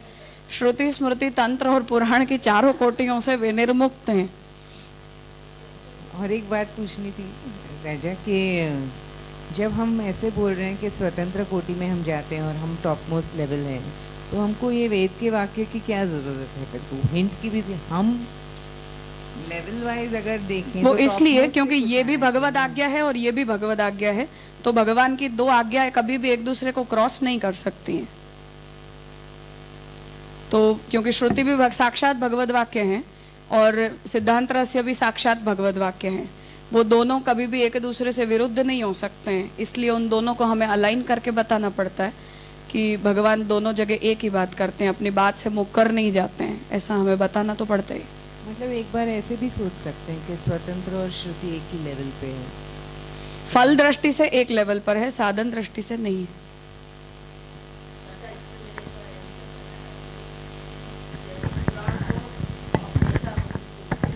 इसमें जो पुराण में जो बताई गई भक्ति है वो हमने ली है, तो और नहीं ली है, नहीं, स्वतंत्र भक्ति जो है वो जितना भी पुराण में बताई गई नहीं ली है, भागवत पुराण में बताई गई नहीं ली है, व्रजादीप की सेवा करते हैं नहीं ना? ली है, नहीं ली है, नहीं ली है, तो कौन सी ली है फिर? बिल्कुल नहीं ली है। हमें एकादशी की मध्यरात्रि को ठाकुर जी ने महाप्रभु जी से कहा, हमने केवल वही लिया है। वो तो सांप्रदायिक हुई ना। नहीं नहीं, ऐसा तुम हाँ जी, वही ली है। तो वो सांप्रदायिक हुई ना। जतिपुरा में भक्ति कॉन्फ्रेंस हुई थी, उसमें पंकज काका का पेपर इसी बात के लिए था और पूरी सेवा कौमुदी के अंदर लालू भट्ट जी भी यही आर्ग्यूमेंट कर रहे हैं कि पुष्टि मार्गीय सेवा भागवतीय सेवा नहीं है, पुष्टि मार्गीय भक्ति भागवतीय भक्ति नहीं है। फिर अभी जो लालन जी ने बताया कि शास्त्रार्थ प्रकरण के शुरुआत के जो मंगलाचरण है उसमें ठाकुर जी ने बताया कि मैं अपना नामात्मक स्वरूप छोड़ के जाता हूँ अभी के भक्तों के उद्धार के लिए। तो क्या हमारे लिए तो जब हम उसको रिफर नहीं करते हैं तो महात्म्य ज्ञान हमारा बोध ही नहीं हो रहा मैंने है। इसीलिए कहा कि कुछ कॉम्प्लीमेंट्री होना और मुख्य कल्प होना ये अलग अलग बातें हैं। वो अरे सब कुछ कॉम्प्लीमेंट्री है, वेद भी कॉम्प्लीमेंट्री है, स्मृति भी कॉम्प्लीमेंट्री है, पुराण भी कॉम्प्लीमेंट्री है और तंत्र भी कॉम्प्लीमेंट्री है। वो हमारा मुख्य कल्प नहीं है। लेकिन तुम स्वतंत्र भक्ति करना चाहते हो, कोई महात्म्य के बिना थोड़ी कर सकते हो। अरे तो मैंने दोनों एक दूसरे के भक्ति पूर्वांग होता है और महात्म्य ज्ञान पूर्वांग होता है और भक्ति उत्तरांग होती है। हम उत्तरांग में स्वतंत्र होते हैं, पूर्वांग में स्वतंत्र नहीं होते हैं। सेवा कौमुदी को दोबारा से एक बार देख लेना ध्यान से, और पंकज काका ने जो पेपर लिखा था उसके ऊपर जो चर्चा हुई थी इसी ग्राउंड पर हुई थी, और यही कारण है कि जिस वजह से हम भक्ति को पंचम पुरुषार्थ कहते हैं।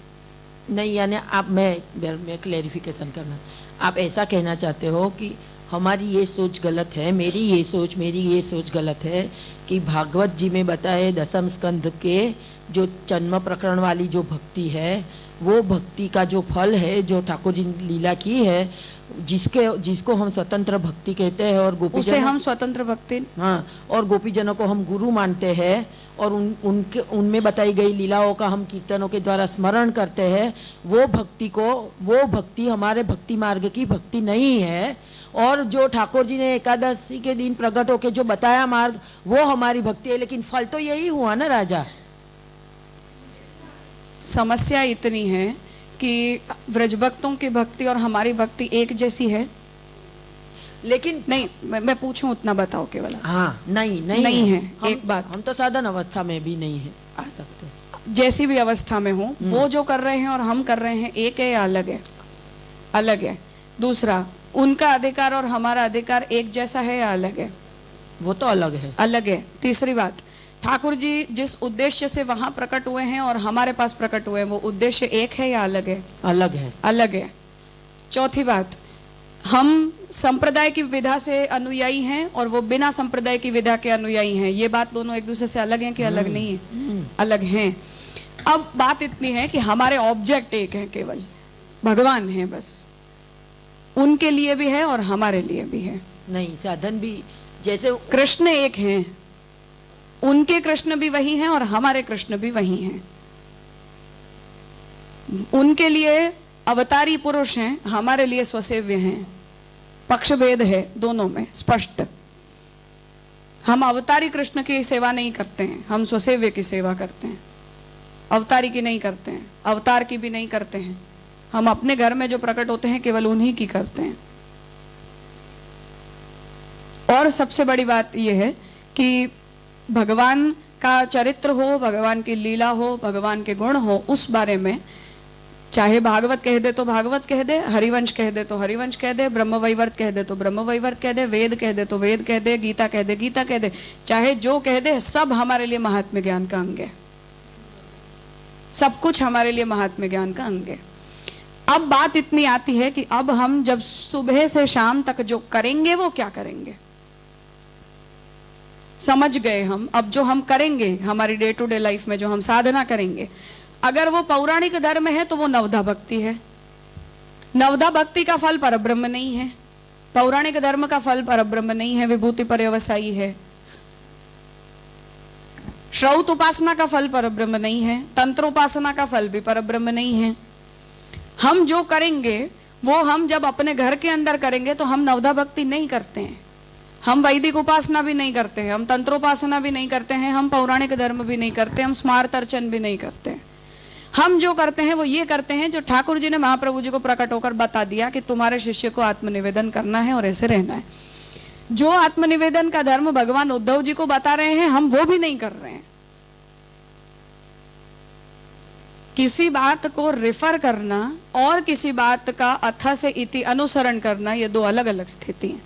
हम भागवत को रेफर करते हैं, अन्य सभी शास्त्रों को भी हम रेफर करते हैं, पर हम जो अथ से इति A to Z की हमारी जो फॉलोइंग है, वो फॉलोइंग वो है जो ठाकुर जी ने महाप्रभु जी को प्रकट होकर करने के लिए कहा था कि ऐसे करना है। क्योंकि कोई व्यक्ति साक्षात भगवद आज्ञा के बलबूते पर अपने घर में भागवत में निरूपित जितनी भी प्रभु की लीला चरित्र हैं, उससे कोई स्वतंत्र बात अगर हम अपने घर के अंदर कर रहे हैं तो फिर वो विहित में आएगा, अविहित में आएगा, निषिद्ध में आएगा या स्वतंत्र में जाएगा। जैसे हमने अपने ठाकुर जी को मुकुट काछनी धरा दिए, हमने अपने ठाकुर जी को सूथन धरा दिया, स्वतंत्र आया कि नहीं आया? वो सूथन धराने के लिए कौन सी भागवत में कहाँ लिखा है कि कृष्ण कभी सूथन धराते हैं? तंत्र से पूछने जाएंगे, तंत्र निषिद्ध कर देगा कि कभी देवता को ऐसे वस्त्र नहीं आते हैं, भगवान को ये वस्त्र धरा ही नहीं जा सकता है। हमारे ठाकुर जी 12 महीना सूथन धराते हैं, गर्मी के दिनों को छोड़ के।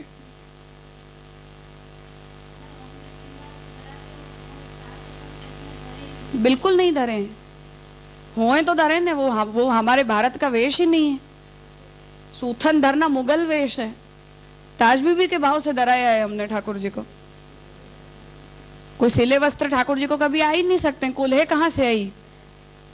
मुगल वेश है, हमारे यहाँ का ही नहीं। हमारे हर उत्सव पर जन्माष्टमी को ठाकुर जी कुल्हे धरते हैं।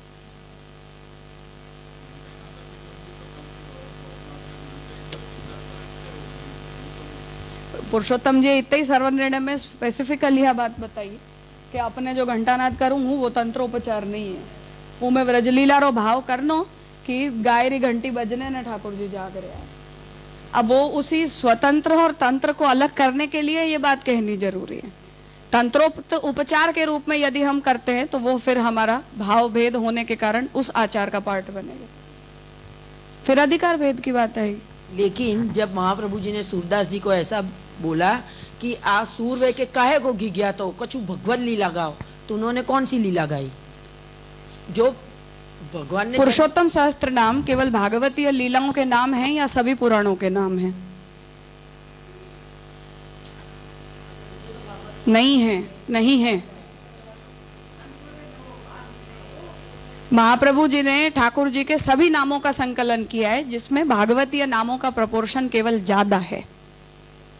इस बारे में कोई संशय नहीं है कि ठाकुर जी का जो प्राकट्य हुआ है और समाधि भाषा में भागवत के अंदर व्यास जी को जो प्रभु का चरित्र प्राप्त हुआ है वो प्रभु का अवतारी पुरुष होने के नाते अवतरण है।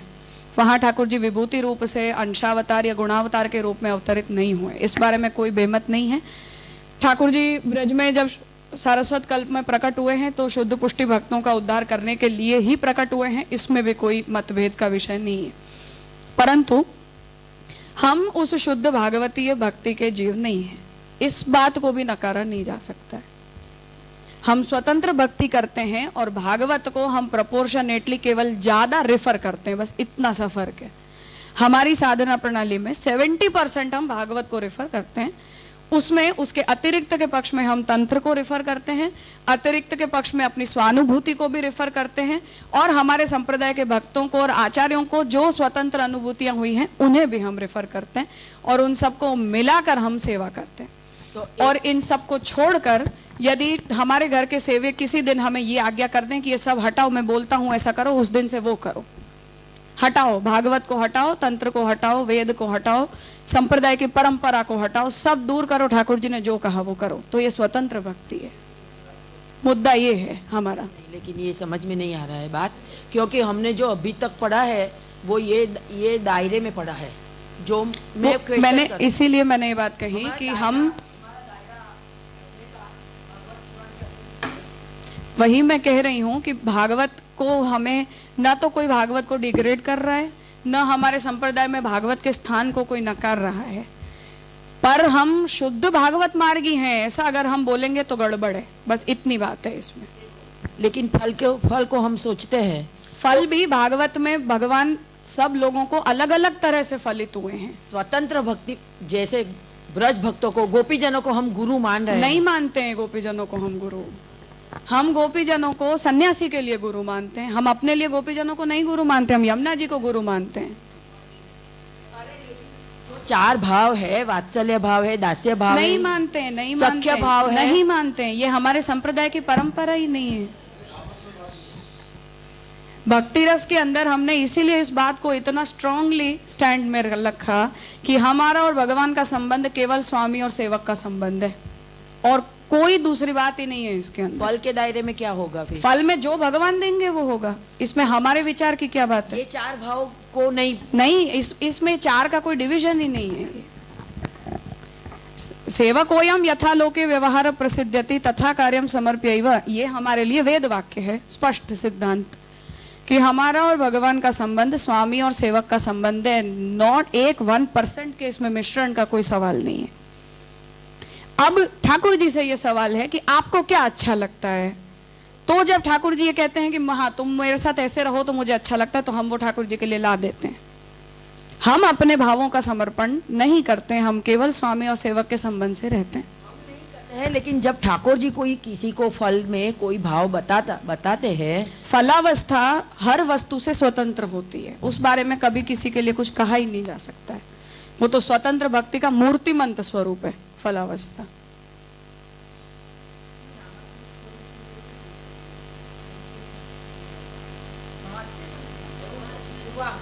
फिर से वहां यही बात है कि नामात्मक स्वरूप होने का मतलब शब्द ब्रह्म जितना होता है, और वो शब्द ब्रह्म जो है वो तब तक अनुसरणीय होता है जब तक आप भक्ति के उत्तरांग में जंप नहीं कर जाते हो। उसके बाद वो पूर्वक की स्थिति में नलिफाइड है अपनी स्थान से, नॉट नेसेसरी। राजा वो अनुकल्प है, सर्वथा अनुकल्प है, कोई इसमें प्रश्न ही नहीं है। कभी भी वो भगवत सेवा का विकल्प नहीं है। हो ही नहीं सकता है वो, बिल्कुल नहीं। तो भक्ति हंस को हम समझा ही नहीं सकते हैं कभी। आप मंगलाचरण को कैसे एक्सप्लेन करोगे? और पौराणिक धर्म के अंदर अगर हम नवधा भक्ति के अधिकारी हो गए तो फिर से शास्त्र आ जाएगा कि वर्णाश्रमाधिकारक होता है, तुम कौन हो? लेकिन हम जब जगाते हैं ठाकुर जी को तो यशोदा जी के भाव से जगाते हैं और अच्छा कारो गाते हैं, जो कोई कुछ भी लीला गाते हैं, तो क्यों फिर उसमें उनको प्रमाण मानते हो? प्रमाण नहीं मानते हैं उनको। ठाकुर जी को उनका भाव अच्छा लगा है, इसलिए हम उस भाव का ठाकुर जी को समर्पण कर रहे हैं। उसमें ऐसा नहीं सोचना है, मतलब आप जो बता रहे हो उससे ये मैं यशोदा जी नहीं हूँ। नहीं, मैं ये तो पता ही है। अरे मैं ये कह रही हूँ कि मैं जब ठाकुर जी को जगाती हूँ तो मैं ये कहती हूँ कि मैं यशोदा जी नहीं हूँ, पर क्योंकि आपको यशोदा जी का भाव अच्छा लगता है तो हम आपको वो भाव समर्पित कर रहे हैं। लेकिन सेवक होने के नाते हमारा धर्म है आपके सुख का ध्यान रखना। लेकिन वो हम ऐसा सोचते हैं, अभी तक मैं ऐसा सोचती थी कि ये जो है सब बात वो भागवत जी के जो दशम स्कंदोक्त जो ब्रज भक्तों की लीला के जो प्रकार है, वहाँ से उनकी वो लीलाओं के इन लोगों को दर्शन हुए हैं और उनकी भावों की हम भावना करते हैं। मैं वही तो कह रही गलत हूँ क्यों कि है? हम भावना नहीं करते हैं, हम उस भाव का समर्पण करते हैं। टर्मिनोलॉजिकल इश्यू है ये केवल। लेकिन वो भगवतोक्त भक्तों की तो भावना है ना? नहीं है, नहीं है, नहीं है। तो कौन की भावना है फिर? सूरदास जी को जब ठाकुर जी बिना वस्त्र के दर्शन हुए वो भागवत जी में कहाँ है? खेल के दिन की पूरी लीला, होली का वर्णन आपको भागवत में कहाँ मिला? सांझी का क्रम आपको भागवत में कहाँ मिला? दान का चलो कर ही चिन्ह नृपचेष्टा या इस एक वचन से अगर दीक्षित काका जी इंटरप्रेट कर रहे हैं, वहां से उस एक वाक्य से आप ले आओ। सांझी का क्रम भागवत में कहाँ मिला? होली का क्रम भागवत में कहाँ मिला? हम 40 दिन होली खिलाते हैं।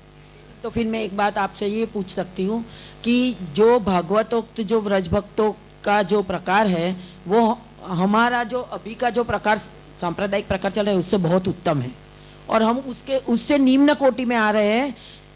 सही है? नहीं तो फिर फल में एक रूपता क्यों बता रहे हो? फिर हम न निम्न आ रहे हैं न उत्तम आ रहे हैं, हम स्वतंत्र आ रहे हैं। हम स्वतंत्र आ रहे हैं। नहीं, लेकिन जब हम यशोदा जी नहीं बन सकते हैं, मानो यशोदा जी और व्रजभक्त अलग अलग तरीके से ठाकुर जी को सुख दे रहे हैं। हाँ, दोनों का तरीका एक नहीं हो सकता है। गोपीजन ये सोचें कि यशोदा जी से ही ठाकुर जी को अच्छा लग रहा है, हम उनके जैसा करने लग जाते हैं, तो ठाकुर जी को पसंद आएगा? नहीं आएगा। तो दो केस हैं। उस तरह से हम थर्ड केस हैं। हम उन दोनों में कहीं नहीं है, हम थर्ड केस हैं। न हम नंदराई जी हैं, न हम सखाएं हैं, न हम वहां के पशु पक्षी हैं, न गोपिकाएं हैं, न कुमारिकाएं हैं, न यशोदा जी हैं। 6 में से कुछ नहीं, हम 7वें हैं, स्वतंत्र। 7वें है, स्वतंत्र है, तो उनसे तो कुछ कम हुआ कि कम नहीं हुआ, कम नहीं हुआ। हम स्वतंत्र हैं, इंडिपेंडेंट हैं बस। तो फल क्या कम है या ज्यादा है इसका प्रश्न नहीं है। तो फल क्या होगा? हाँ, भगवान मिलेंगे जिस दिन हमारी भक्ति शुद्ध हो जाएगी, उस दिन कृष्ण ही मिलेंगे। और कृष्ण उस जैसा भाव हमने किया है उसमें उनके भावों को कॉपी करने की हमें क्या आवश्यकता है? कॉपी हम तब तक करते हैं जब तक हमें खुद आता नहीं है। जब हमें खुद आ जाता है तो हम कॉपी करना छोड़ देते हैं। कोई सवाल ही नहीं है इसमें। मैं वही कह रही हूँ कि किसी की भाव की कॉपी करना, किसी के भाव का समर्पण करना और अपना भाव रखना, ये तीनों अलग अलग केस हैं।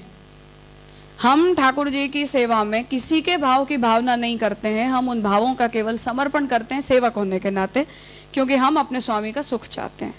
तो हमारे स्वामी को जो भी अच्छा लगता है वो हम करते हैं। किसी दिन ठाकुर जी यदि हमसे ये कह दें कि तुम्हारा जो स्वतंत्र भाव है वो मुझे अच्छा लगता है, तो वो आपका है।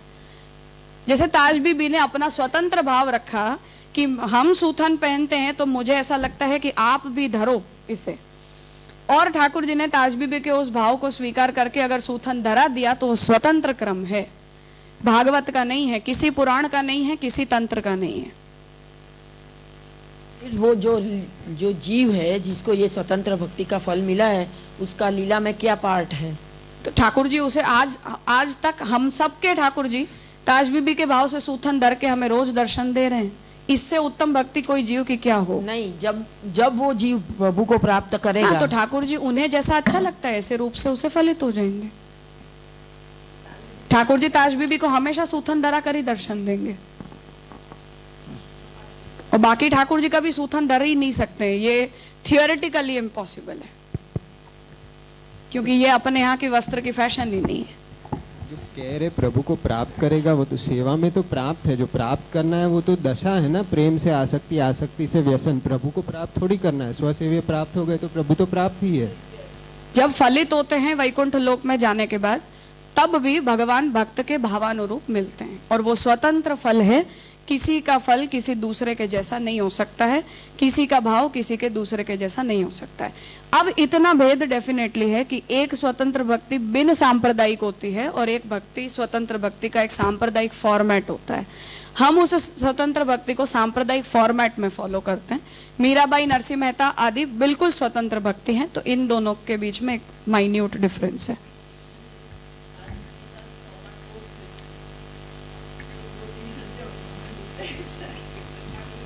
नहीं, पर वो भाव का स्वीकार है तो वो स्वतंत्र भक्ति है कि नहीं? उसमें न तंत्र है न पुराण है, कोई प्रश्न ही नहीं। तो जैसे आपने नरसिंह मेहता की या मीराबाई की बात की, तो ताज बीबी को हम लोग सांप्रदायिक के अंडर में मतलब हाँ, सांप्रदायिक लेंगे। सांप्रदायिक लेंगे। राजा, महाप्रभु जी जो आज्ञा करते हैं कि भागवत जी हमें नियम से पठन करना चाहिए, तो ये महात्म्य ज्ञान के लिए केवल पूर्वांग की सिद्धि के लिए। राजा, और दूसरा आपने समझाया कि जो पुरुषोत्तम सहस्त्र नाम है वो यानी कि सभी नामों का संकलन है, ना किसी भागवत जी। वहाँ पे राजा यानी जो स्कंद वाइज डिवीजन किया है उसे फिर कैसे समझे? क्योंकि महाप्रभु जी ने उपक्रम में ही पुराणम उपब्रह्मितम ऐसा लिखा है, तो केवल एक पुराण से मैं ये ले रहा हूँ ऐसा महाप्रभु जी का विचार नहीं है। ये एक बात। और दूसरा कि ठाकुर जी की जो लीलाएं हैं वो केवल भागवत में एक ही जगह पर इस नाम से वर्णित, तो ऐसा भी नहीं है। बहुत सी लीलाएं बहुत पुराणों में मिलती हैं माइन्यूट डिफरेंसेस के साथ, तो उन्हें हम वहाँ से रेफर कर लेते हैं। जैसे वराह का चरित्र हो, कितने पुराणों में मिलता है, कोई अकेले एक पुराण में थोड़ी मिलता है।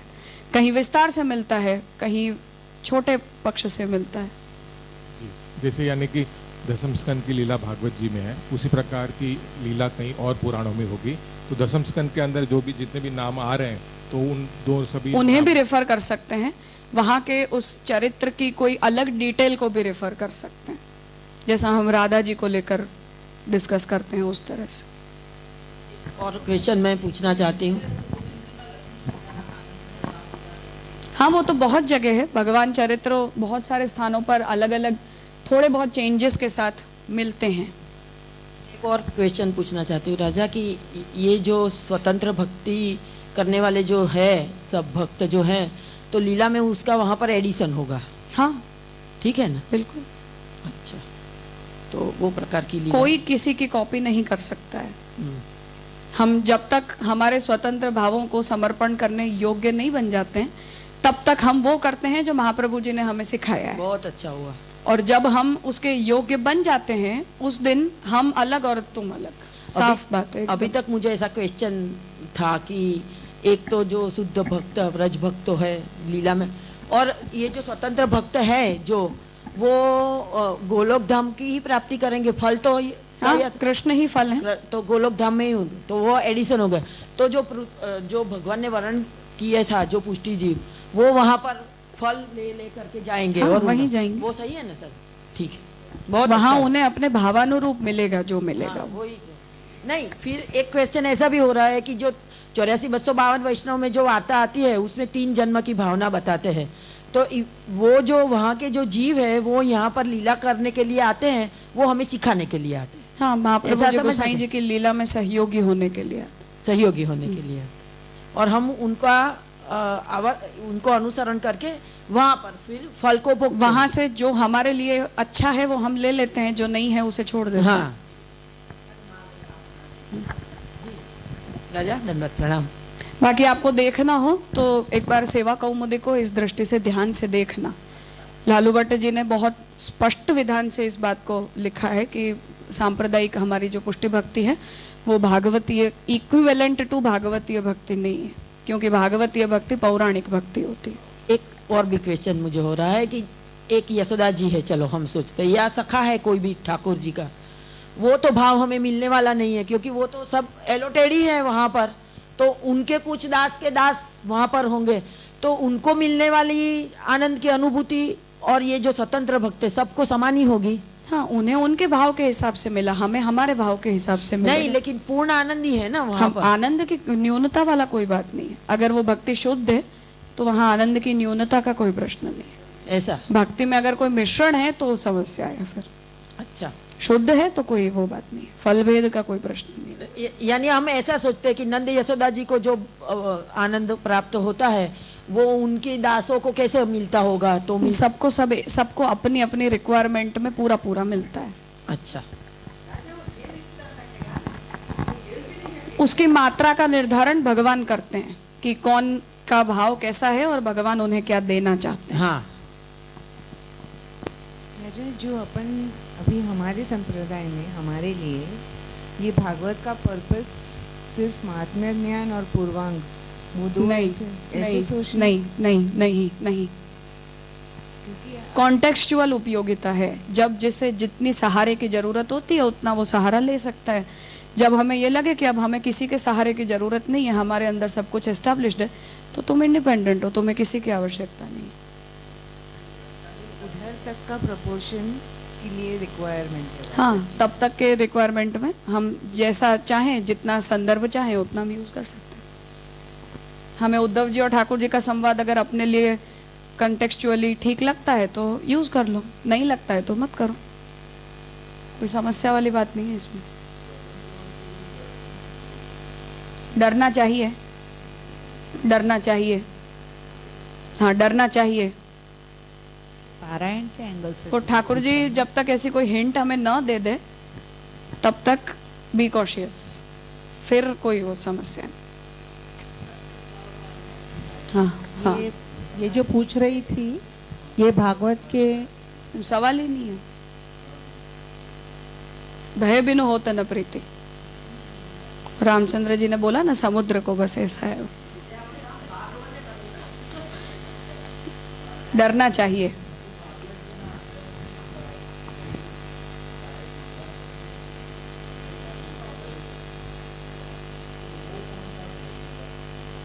सेवक होने के नाते स्वामी को कोई भी प्रकार का कष्ट नहीं होना चाहिए, उनके सुख में कोई प्रकार की न्यूनता नहीं होनी चाहिए।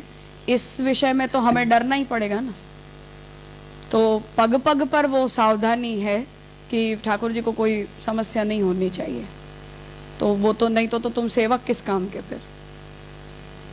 तो वो सेवक होने के नाते वो हमारा भाई, ठाकुर जी कोई हमें डराते नहीं है, पर वो तो प्रेम का कंसर्न होता है कि हमारी कोई गलती से कुछ हो ना जाए। जैसे माँ अपने बच्चे को लेकर कितनी केयरफुल होती है कि ऐसा इतनी भी हवा नहीं लगनी चाहिए, कहीं से भी वो गिरना नहीं चाहिए। तो वो डर भी है पर केयर का है, प्रेम, आउट ऑफ प्रेम है। तो हम सेवक होने के नाते प्रभु से हम प्रेम करते हैं, तो हम ये चाहते हैं कि ठाकुर जी को रत्ती भर की भी तकलीफ नहीं होनी चाहिए किसी भी वस्तु से। उतना कंसर्न है बस इसमें। और शास्त्र को भी हम इसीलिए यूज करते हैं क्योंकि शास्त्र हमें सिखाता है कि ये ठाकुर जी को अच्छा लगता है, ये नहीं लगता है। भागवत हमें सिखाती है ये अच्छा लगता है, नहीं लगता है। भक्तों के अनुभव हमें सिखाते हैं कि ठाकुर जी को ये अच्छा लगता है, नहीं लगता है। तो हम उन सबको रेफर इसीलिए करते हैं क्योंकि हम अपने सेवे के सुख का ध्यान रखना चाहते हैं, और कोई इसके अंदर कोई दूसरे पर्पस की कोई बात नहीं।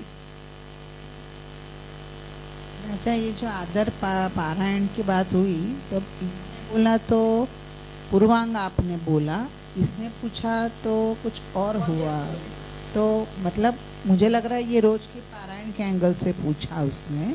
हाँ, वो महात्म्य ज्ञानांग होता है, और महात्म्य ज्ञान के अंतर्गत ही स्वामी सेवक संबंध की मर्यादा का रक्षण भी उसी का पार्ट है, क्योंकि जब भक्ति का उत्तरांग पर हम चले जाते हैं वहां फिर वो स्वामी सेवक वाली बात होना नेसेसरी नहीं है, वैकल्पिक है। हो भी सकता है, नहीं भी हो सकता है, क्योंकि उत्तरांग में ऐसा भी हो सकता है कि भगवान हमें स्वामी सेवक के भाव में ही एस्टेब्लिश रखे, और ऐसा भी हो सकता है कि कोई और प्रकार के भाव को प्रभु हमसे एंजॉय करना चाहें। तो पूर्वांग तक स्वामी सेवक का भाव नियत है, कंपलसरी है, उत्तरांग में ऑप्शनल है, हेल्पिंग हैंड है, बस रेफरेंस के लिए है।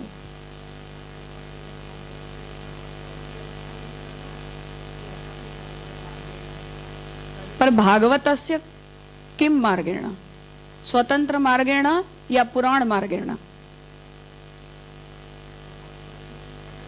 स्वतंत्र भक्ति भागवती बता रही है, जो व्रज भक्तों ने की है वो नवदा भक्ति थोड़ी है। हम इसलिए उससे अपने आप को रिलेट करते हैं क्योंकि वो नवदा भक्ति नहीं है। हाँ, नवदा भक्ति प्रहलाद जी ने की है, ध्रुव जी ने की है, उद्धव जी ने की है, व्रज भक्तों ने नवदा भक्ति नहीं की है, स्वतंत्र है वो। अब मेरा ऐसा प्रश्न है कि प्रभु सुखार्थ कर रहे हैं ठाकुर जी के, तो ये सुखार्थ अंतर बाह्य दोनों तरह से होगा ने? इतनी सामग्री सुंदर अरोगाओ, वो प्रभु को सुखार्थ, अच्छी सैया करके प्रभु को परिश्रम न होवे, वो सुखार्थ, वो सही। और अंतर जो हो काम क्रोध लोभ मोह मद बात्सल्य, उस तो बड़े पड़े हैं, तो ये प्रभु को सुख होगा? इससे ऑब्वियसली नहीं होगा, वही तो विक्षेप कर जाते हैं हमारी भक्ति।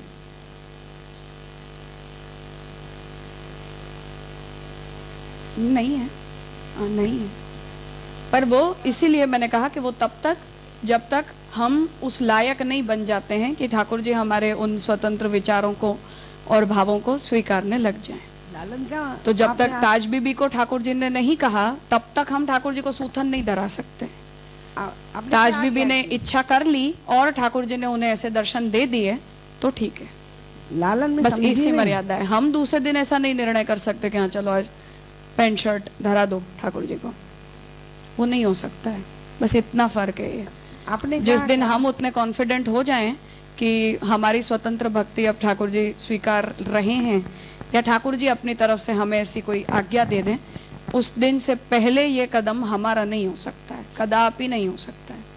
इसीलिए मैंने कहा कि एक तो मार्गायित स्वतंत्र भक्ति का पक्ष है जिसको हम इस संप्रदाय में फॉलो कर रहे हैं, और एक फिर एक बिल्कुल ही स्वतंत्र भक्ति होती है जहां हम किसी संप्रदाय के आश्रय में रहकर कुछ नहीं करते हैं, अपनी सूझबूझ से करते हैं। तो वो अपनी सूझबूझ वाली एक स्वतंत्र भक्ति और होती है, और सांप्रदायिक विधा में जो स्वतंत्र भक्ति की जाती है वो एक हद तक अपनी सूझबूझ के अनुरूप, सांप्रदायिक सूझबूझ के अनुरूप होती है। फिर उससे ऊपर हम उठ जाएं तो हम इंडिपेंडेंट हो जाते हैं। वो सब कॉन्टेक्सचुअली इंटरप्रेटेबल है, इस बारे में कोई पहले दिन से आखिरी दिन तक की कोई यूनिफॉर्मिटी नहीं हो सकती। नहीं, सांप्रदायिक विधा में हम जो कर रहे हैं वो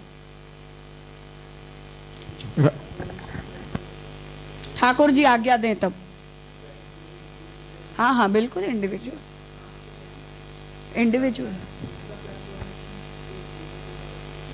जरूरी नहीं है।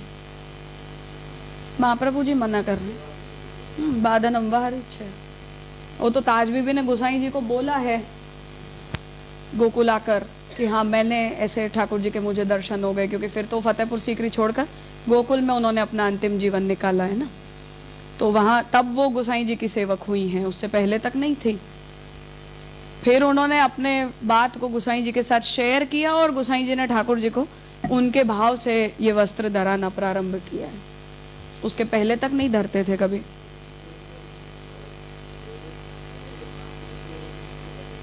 दर्शन हो चुके थे ऑलरेडी, फिर उन्होंने अपना स्थान छोड़कर वो व्रज में आए हैं, वहाँ गोसाई जी मिले। As much as we know, हमें जो रिटर्न हिस्ट्री मिलती है वो ऐसी मिलती है।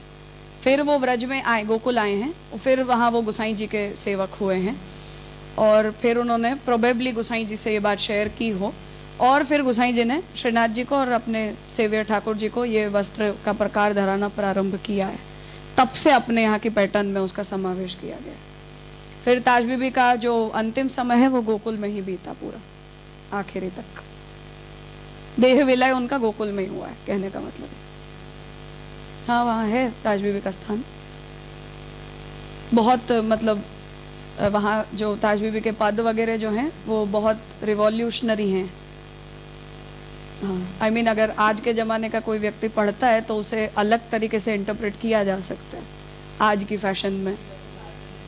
मतलब धर्म समन्वय के अर्थ में भी किया जा सकता है, व्यक्ति स्वातंत्र में भी किया जा सकता है, फेमिनिस्ट की तरह भी किया जा सकता है। वो अपने आप को तुर्काइन बता रही हैं कि मैं जो है वो तुर्काइन हूँ, और मुझे नंद के लाल ने ऐसा अट्रैक्ट किया कि मैं अपना धर्म कर्म सब भूल के और उनके प्रेम में मैंने अपने आप को बदल दिया, ऐसा वो लिख रहे हैं।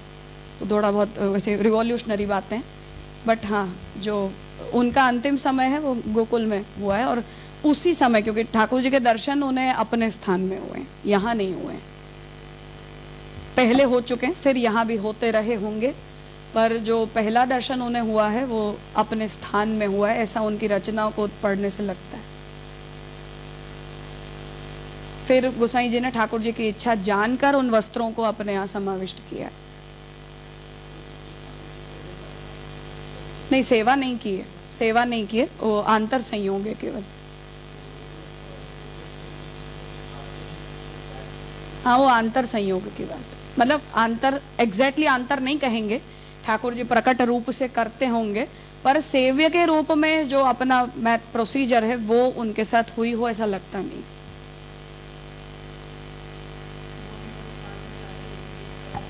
वो दर्शन उनको वहाँ फतेहपुर सीकरी में।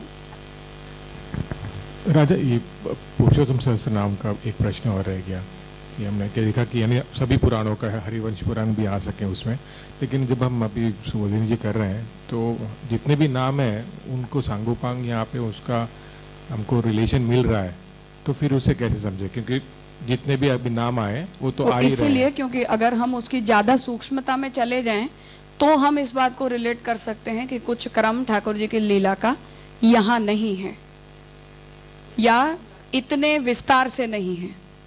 जैसे ये ब्रह्मा जी वाला प्रसंग है पूरा, तो महाप्रभु जी कह रहे हैं ना कि वो पुराणांतर से भागवत जी में घुसा दिया गया है, क्योंकि वो क्रम में रिलेट नहीं कर रहा है। वो 3 अध्याय प्रक्षिप्त जो हैं उन्हें हम अब तो भागवत का पाठ मानकर ही उनका पाठ भी करते ही हैं, पर पुराणांतर से आ गए हैं ना। हाँ, तो पुराणांतर से आए हैं तो कुछ सम्मिश्रण हुआ है, तो सम्मिश्रण है, इस बात को नकारा तो नहीं जा सकता है ना।